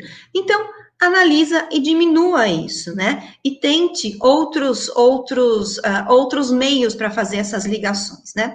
Bom, a partir do momento que eu defini as minhas metas mensais, semestrais, né, então eu tenho lá o semestre, o mês, o dia, quantas horas por dia eu vou me dedicar a isso? E é importante, se você tem outras ações para fazer, eu também faço financeiro, eu também faço isso, eu também, enfim, eu cuido da administração geral da escola. Então, defina um período fixo para você vender. Porque se você não tiver isso na sua agenda, vai passar um mês, vai passar uma semana, vai passar, enfim, o período que for, e o tempo você vai se ocupar com outras coisas e não vai realizar aquilo. E aí chegou no período, nossa, nunca tenho tanto de matrícula que eu quero. Sim, você olhou o quanto você se dedicou para isso? Infelizmente, gente, vendas é isso, é processo, é sequencial, não adianta falar, olha, não, hoje eu não vou fazer, tá? Bom, analisou as metas, eu falo que a cada 2 meses, porque você tem que dar um tempinho para ver o que funcionou, o que não funcionou, e ajusta, porque não tem nada mais frustrante do que buscar metas impossíveis. Se você se colocou uma meta, eu vou emagrecer 45 quilos, não consigo, não tem jeito, né? Eu consigo emagrecer 2 no mês? Sim, é isso que eu vou buscar. O outro mês eu tento mais 2, porque eu não vou, se eu quiser os 10 de uma vez, eu vou me frustrar e vou desistir. Então, as metas, né? Eu começo sim com uma meta turbante e bola de cristal, e depois eu vou continuando, né? Com os ajustes que eu vou fazer, descobrindo como é que é o meu número. E aqui vem uma dica, né? Use um CRM. O que é o CRM? É um sistema de gerenciamento de vendas, né? Então, se você tem um sistema de gestão escolar que já tem isso, use. Tem gente que tem a ferramenta e não usa. A gente vê aqui no nosso sistema, a gente tem, às vezes as pessoas, nossa, nem sabia. Pois é, usa, gente, né? Tem gratuitos, tem o que quer que seja. Por quê? Porque o processo de vendas não é só ligar para a pessoa e aí, de repente, ela, eu quero me matricular. Não, ela vai pedir para você ligar amanhã, ela vai pedir mais informações, ela vai pedir... Então, não é só o primeiro trabalho. Eu vou mostrar aqui um exemplo de funil de vendas, que é onde eu vou acompanhar esse pessoal todo, né? E aí, às vezes, eu estou fazendo só a primeira parte do funil e não estou fazendo o resto, né? Bom, e a cada ciclo, analisa e refaz tudo de novo. Não tem jeito. É bem isso mesmo. Tá? Bom, o que a gente tem aqui agora? Eu peguei um funil genérico aqui, só para exemplificar para vocês, né? Mas a ideia é que você crie um processo desse exclusivo para sua escola. Então, o funil nada mais é de que eu preciso sempre alimentar ele para eu ter saída, né? É um funil. Bom, aí o que eu tenho? Prospecção, aqueles que eu estou começando a trabalhar. Qualificação, eu já sei se ele quer, se ele não quer, se ele quer inglês, se ele quer espanhol, se ele quer para o filho, se ele quer para ele, enfim, já sei quem é. Apresentação, já vou apresentar o meu método, os valores, enfim, o produto em si. Maturação e negociação, tem gente que junta isso tudo num único item, né, que é o follow-up, né? Eu vou ligar para ele, poxa, eu vou pensar, sabe aquela coisa? E às vezes as pessoas têm que pensar mesmo, infelizmente não é um shopping center que ele entrou, comprou o sapato. Pode até ter se arrependido depois, mas ele estava ali naquele calor, né, preciso de um sapato e comprou o sapato, né? nem sempre um serviço a gente consegue vender dessa forma, né? Tem muita gente que consegue, e parabéns, é bem legal. Bom, mas se eu não liguei para aquela pessoa que falou, olha, liga na quinta-feira que eu vou ter uma resposta, se eu vou mudar de emprego, se eu não vou, aí você não ligou, e era justamente ele que ia contratar você. Aí fica aquela sensação, poxa, se para vender ela não me ligou, imagina depois que eu contratar. Não é mesmo? A gente não se sente assim quando a gente demora para decidir, quando decidiu, a pessoa não está lá. Então, cuidem desse fluxo, cuidem desse funil, enfim, qualquer ferramenta aí que vocês podem encontrar várias, se vocês quiserem, depois eu passo para vocês dicas, só pedir aí para o pessoal me passar, tá? Bom, nova economia, gente. Para nossa sorte, né? A gente hoje em dia tem internet, hoje em dia a gente tem, né, outras formas de atingir esse aluno que não somente telefonando, né? Ou estando numa propaganda de um outdoor, não existe mais em São Paulo, mas algumas cidades têm, ou uma propaganda numa televisão, né? Horário nobre. Antigamente era assim. Então, essa expressão foi criada no final da década de 90, quando começou a explodir as empresas de serviço, as tais .com. Antigamente, a nossa economia era muito baseada em produto, né? Grandes empresas vendiam produtos. Então, por exemplo, Coca-Cola, um produto super conhecido. Só que, o que acontecia? Você via a propaganda da Coca-Cola nos lugares mais visitados, né? Hoje em dia, a gente tem um Netflix, então eu não estou com todo mundo conectado na novela das 8 ou das 9, enfim. Eu tenho o quê? Eu tenho outras formas de atingir esse público, mas antes não. Eu tinha que estar num canal muito grande, e aí sim eu ia ser grande, porque todo mundo ia comprar de mim, visualizando ali. A grande vantagem que a gente tem hoje é que, a partir do momento que as .com entraram, né, o relacionamento entre a venda e o consumidor mudou, né? A confiança entre as pessoas começou a valer muito mais do que a confiança entre o meio de marketing e o consumidor, né? Então, hoje, não adianta eu só investir milhões numa TV, né? Numa propaganda de TV, se o meu público não está lá, né? E outra, a vantagem, o lado bom disso, né? Eu posso chegar no meu público de outras formas, né? A indicação, a confiança entre a pessoa, né? Então, se hoje em dia um blogger, né, famoso, ele falar da sua escola, no dia seguinte você tem fila na porta, né? E por que ele falaria? Às vezes porque você pagou para ele, sim, né? Mas às vezes porque ele achou o seu serviço legal. E muitos deles fazem isso.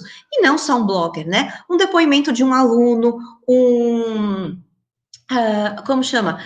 Qualquer tipo de comunicação, né? Via redes sociais, né? Tudo isso é muito mais válido hoje, né? Então, eu não preciso realmente ter o meu nome estampado ali para atingir esse público, tá? Então, hoje, eu sim compro de um desconhecido, né? Quem nunca dormiu num Airbnb? Eu, além de comprar de um desconhecido, eu durmo na casa de um desconhecido, né? Então, se a gente parar para pensar, o relacionamento mudou. Antigamente, eu ia para um hotel que tinha propaganda, telefone fixo. Quem hoje tem telefone fixo? Então, vamos aproveitar isso para fazer a nossa escola estar mais presente, né, no olhar desse meu ainda não aluno, né? E eu posso usar o meu aluno para isso, né? Com depoimento, obviamente que com consentimento, né? Parece meio óbvio isso, mas tem muita gente que na inocência publica uma foto, publica um depoimento sem anuência daquela pessoa. Não, a gente é super amigo, ele adora a minha escola, tal. Só que não, porque isso, você não sabe onde vai parar, né? Depois que tá na rede, já não é mais seu. Sinto muito, né? Então, cuidado com isso. Tem LGPD, né, que é a Lei Geral de Proteção de Dados. Cuidem muito. Quem assistiu aqui o documentário da Netflix, O Dilema das Redes, né? Quem não assistiu, eu recomendo, né? Apesar de ser um documentário, é fácil de assistir para quem não gosta de documentário, e é muito impactante. Eu não sei se para o bem ou para o mal, mas assim, para um alerta, para a gente pensar na situação, né? Para a gente entender coisas que às vezes a gente até fala, poxa, como imagina, a gente tem muito o nosso olhar, né? Por que a pessoa vai fazer isso, né? Sim, vai fazer porque ela está sendo induzida, né? Então, usem isso ao seu favor, né? Usem as redes sociais, blog, né? Vocês viram a própria Cambridge, o blog com novos conteúdos. O blog, apesar de ser uma plataforma, uma ferramenta antiga, ela traz uma visibilidade muito grande para a sua escola. Então, não tenho tempo, eu tenho que ficar escrevendo. Não é só você, né? Pede para todo mundo, enfim, para os seus colaboradores, seus professores, enfim, compartilhe com parceiros textos, né? Que tragam relevância para a sua escola. Usem muito isso, né? Tem muitos livros de marketing hoje que você pode, enfim, tem umas centenas muito bons, né? Que te dão dicas de como usar isso, né? Vocês têm conteúdo, né? Promoções e parcerias, né? Você tem aí, né, a padaria, vou fazer aí um sorteio, quem se matricular ganha uma cesta de café da manhã. Poxa, que é um exemplo, gente, que eu achei o máximo, um cliente nosso. Lembra quando teve como é que chama isso? A parada dos caminhoneiros, que não tinha gasolina, greve dos caminhoneiros, não tinha gasolina no posto, né? Então ficava aquela fila enorme. E aí tinha gente que nem ia para a escola, né? Porque cada hora é um problema, parece que não, né? Aquela época não podia ir na escola porque não tinha gasolina. Agora não pode ir na escola porque tem pandemia. Então, o que esse meu cliente fez? Ele falou, vou ficar aqui sentado chorando? Não, estava em época de rematrícula, uma escola de idiomas, foi no posto de gasolina, chamou todos os funcionários, fecha a escola, não vem ninguém mesmo, todo mundo lá preenchendo o papelzinho com o pessoal que estava esperando para abastecer. E esse pessoal concorria a um curso, concorria a alguma coisa. Ele falou, Silvia, eu nunca vendi tanto na vida. Olha isso, o público estava lá, eu ia ficar dentro da escola esperando? Não, né? Então, usa isso, gente, né? Faz uma parceria, uma promoção, a gente vai atrair, sim, muitos alunos, né? A gente vai rematricular, sim, bastante, né? Que nem aqui eu coloquei redes sociais, Insta, Facebook, LinkedIn, né? Eu tenho visto muita escola de idiomas, principalmente, colocando propagandas, né? Coloquem conteúdos, comentem, né? Tem índices, né? Que você vai aparecer mais a partir do momento que você coloca um conteúdo e não só uma foto, uma imagem, né? Então, compartilha isso. Ai, não, Silvia, meus alunos são infantis, eles não usam LinkedIn. Mas o pai dele trabalha numa empresa e com certeza tem uma conta ali. Então, o Face e o Insta são ferramentas, né, muito utilizadas, a gente vê muita escola realmente utilizando de uma forma bem legal, mas o LinkedIn eu recomendo dar uma boa estudada. No modo grátis mesmo, nem precisa conta premium, nada disso. Bom, premiações, né, para quem se matricula, enfim, para quem faz parte do processo, né, o vendedor melhor, todo mundo faz parte, né, então vamos premiar também esse trabalho, tá? Bom, nossa, tô até com sede. Resumindo um pouquinho, né, a gente tem aqui, então, na parte de vendas, o trabalho de marketing e de vendas, né, o marketing é realmente toda essa ferramenta que a gente, né, muita ferramenta gratuita que tem hoje, nossa, várias mesmo, e vocês que falam inglês, né, que tem fluência em outro idioma, é muito mais fácil, porque tem muita gente que não consegue usar porque não sabe usar as ferramentas que não são nacionais. Então, usem isso, né? Então, o marketing te ajuda a automatizar isso, então você tem o inbound e outbound marketing, usem isso, né? Tragam seus alunos, façam com que eles recebam suas informações, né? Através de e-mail, marketing, de automações, várias, né? E a parte de vendas é aquela parte mais de metas claras e processos definidos. Então, a gente tem que usar as duas ferramentas em conjunto, né? Um pouco mais uma, um pouco mais outra, mas sim, a gente tem que fazer com que todo o processo aconteça, né, sempre organizando. Tem uma frase que eu gosto muito de usar, que é da Alice no País das Maravilhas, quando ela encontra o coelho e ela pergunta, como é que faz para chegar em tal, como é que eu faço para chegar, qual que é o caminho, né? E ele pergunta, aonde você vai? Não sei. Bom, se você não sabe onde você quer chegar, né, tanto faz o caminho. Então, quer dizer, se você não sabe o seu objetivo, quer dizer, tanto faz o que você vai fazer no meio. Mas se você sabe o seu objetivo, então, ok, você tem sim uma trilha bem definida, né? Então, é o planejamento inicial, né? A organização disso tudo, quem faz o quê, quando e como, a análise, né, recorrente disso e os resultados finais. Bom, gente, eu acho que eu falei tudo que eu tinha que falar. Aqui tem um resumo aqui dos meus contatos. Quem quiser saber mais, perguntar, estou super à disposição. Agradeço a paciência de todos por ter me ouvido esse tempo todo, depois desse conteúdo maravilhoso que vocês tiveram, e realmente foi um prazer. Então, se vocês tiverem alguma pergunta aqui específica, podem compartilhar aqui. Silvia, muito obrigada por todas essas dicas que você compartilhou conosco. Sim, os nossos participantes enviaram perguntas para você. Vamos ver o que temos. A primeira da Cláudia. Eu acredito que seja mais um comentário do que uma pergunta. É importante nesse período os comentários individuais. Corte de cabelo, roupa, chamar pelo nome os pais ou adultos ao lado das crianças. Dar individualidade nesse coletivo que estamos vivendo. Você gostaria de comentar? Eu acho que é justamente isso, né? Eu preciso cuidar dos meus funcionários, então o corte de cabelo, ele está representando a minha escola, né? A minha instituição perante o resto, né? Então, conversar com ele para saber como ele está se sentindo, né? Dar uma olhadinha, né? Se não está muito descabelado, de pijama, né? Porque tá todo mundo em casa, né? Então tem que cuidar isso e ser essa individualidade, né? De saber se, Kátia, tá tudo bem com você, né? Você tá conseguindo levar isso numa boa? Então esse termômetro com os funcionários, com a equipe faz cuidar. A Daniela tá colocando, cuidar sempre, né? E hoje em dia ainda mais. Importantíssimo, sem dúvida.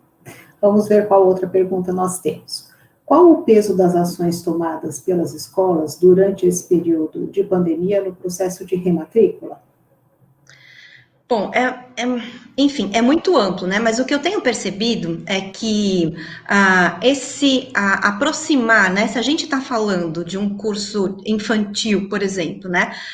A família vê o esforço do professor, eu fazer uma reunião de pais, independente se eu estou presencial ou não, né? E às vezes uma reunião de pais à distância, a gente tem visto que tem muito mais gente presente do que às vezes no presencial. Então, essa participação, mostrar para eles, né? E hoje eu estava realmente um grupo de WhatsApp aqui, de mantenedores de escola, falando que já estavam com mais de 80% das rematrículas consolidadas hoje, né? Porque fizeram esse trabalho de acompanhamento. Então, tem sim uma importância grande essa participação da escola e família, da escola e aluno para a retenção.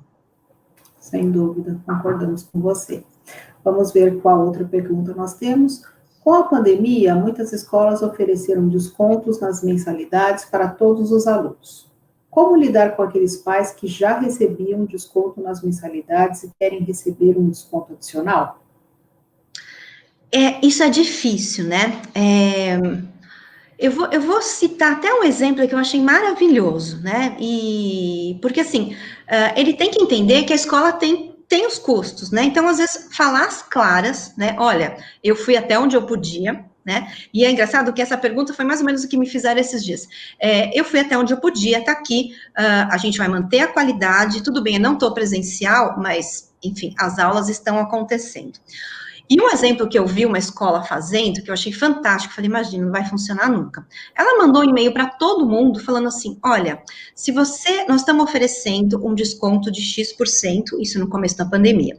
Se você quiser o desconto, não responda esse e-mail, nós vamos aplicar a partir do próximo mês. Se você não quiser, nos avise, que nós vamos manter o seu valor normal. O que aconteceu? Muitos pais falaram, não, eu estou recebendo o meu salário normal e eu vou manter a minha mensalidade integral para a escola poder ter maleabilidade de poder até dar mais algum desconto para aquele aluno que não está podendo pagar. Eu falei, não acredito, fizeram isso mesmo? Fizeram. Então, olha, eu falei assim, não, isso é um caso de sucesso, vocês têm que publicar isso, porque as pessoas estão entendendo, eu estou recebendo meu salário integral, eu não estou tendo nenhuma defasagem, por que eu vou ter que aproveitar de outro, né? Então, se você traz isso, né, para o seu aluno, para o pai do aluno, ele vai entender que aqui não é uma questão de lei de Gerson sair na vantagem, é uma questão de estamos passando por uma pandemia. Exatamente, uma comunidade que captou muito bem o que estamos vivendo com a pandemia, né? Que o mais importante realmente é todos estarem bem. Muito bom comentário, Silvia. Vamos ver agora mais uma. Silvia, você acredita que haverá queda significativa no número de alunos nas escolas privadas?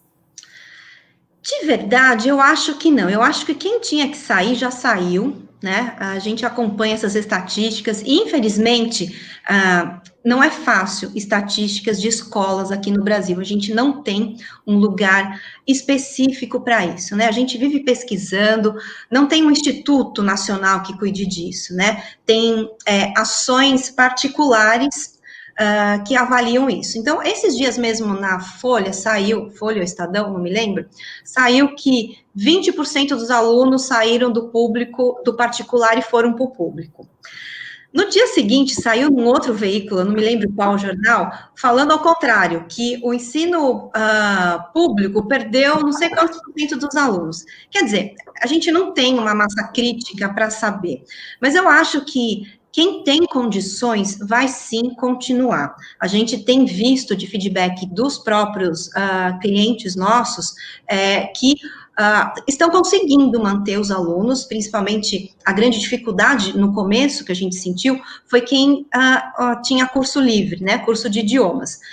Muita gente, nossa, vai desistir, vai cancelar, né? Quem a gente viu que sofreu mais mesmo foi o infantil, escolas infantis, porque o aluno está em casa, né, criança de 3, 4 anos, o pai está em casa, né, e por outro lado eu vi iniciativas maravilhosas da escola infantil colocar atividades onde os pais faziam junto com os filhos, né, de uma maneira lúdica, diferente, e que reteve esse aluno. Então, você tem que usar a sua criatividade, mostrar isso tudo, e eu acho que se perder não vai ser tanto quanto a expectativa inicial, entendeu? Então... Bom, que bom que seja assim mesmo. Bom, Silvia, eu acho que essa foi a nossa última pergunta para você. Queria te agradecer muito a participação nesse evento, com certeza as suas dicas contribuíram aqui para os nossos gestores e toda a equipe escolar. Eu que agradeço a oportunidade, é um prazer e fico à disposição se alguém quiser conversar a respeito, é sempre um prazer. Obrigada, gente, um bom final de semana para todos vocês. Obrigada mais uma vez, Silvia. Tchau. Tchau, tchau. E se você deseja receber mais informações sobre as nossas coleções, os nossos serviços, nós vamos deixar aqui agora o contato dos nossos representantes. Muitos de vocês já estão bastante conectados, mas vale a pena relembrar. Começando aqui, a nossa equipe do Sudeste, é uma equipe grande, temos o Everton, que cobre o Espírito Santo, o Lourenço, que cobre parte de Minas, a Janete, que cuida dos clientes, parte dos clientes do Rio de Janeiro, o Marcelo Araújo, do nosso time de Minas também, São Paulo também com um time grande, o Carlos, que toma conta da Zona Norte, Guarulhos, Alto Tietê, o Marco Malossi com a Zona Oeste e parte da Zona Sul, o Fernando com Zona Oeste e Sul também, e o Marcos Penha com a Zona Sul. Seguindo ainda no time de São Paulo, nós temos o Marcelo Marques, com ABC e Vale do Paraíba, Sul de Minas, o César no interior, a Érica também no interior do estado de São Paulo, a Danila cobrindo a Zona Leste e a Baixada Santista. Indo para o Sul, nós temos lá o Cristiano e o Flávio Tissot, e no Centro-Oeste nós temos o Daniel Duarte. Indo para o Norte e Nordeste, vocês encontrarão o Carlos, cuidando de Pernambuco e Paraíba, o José Antônio de Sergipe, Alagoas e Bahia, e o Tiago, cuidando de Fortaleza.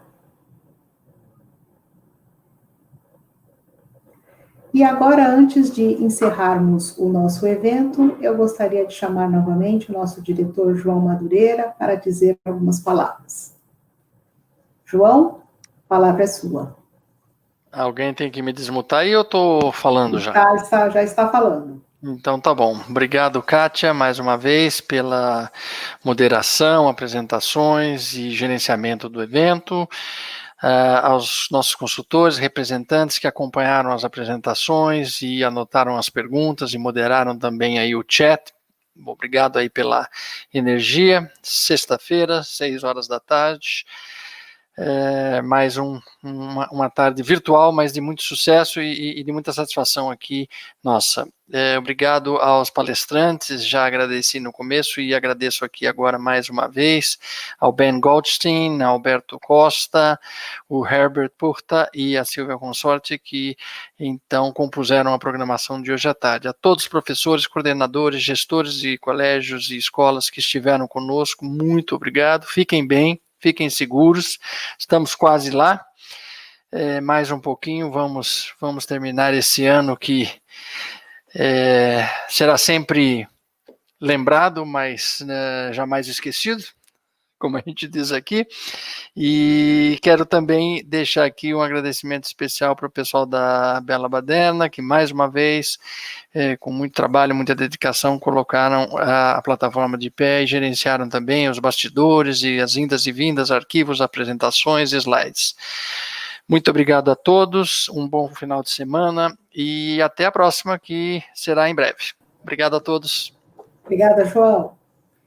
E conforme nós falamos para vocês, nós vamos colocar agora na tela um QR Code para vocês acessarem. Aí vocês encontrarão um formulário de feedback, muito importante sabermos o que acharam do nosso evento. E ao final do preenchimento do formulário, vocês conseguirão fazer o download do certificado. Esperamos ter contribuído com ideias e insights para vocês estarem prontos para os novos desafios aí à frente. Muito obrigada pela participação de todos, um ótimo final de semana e nos vemos. Até mais.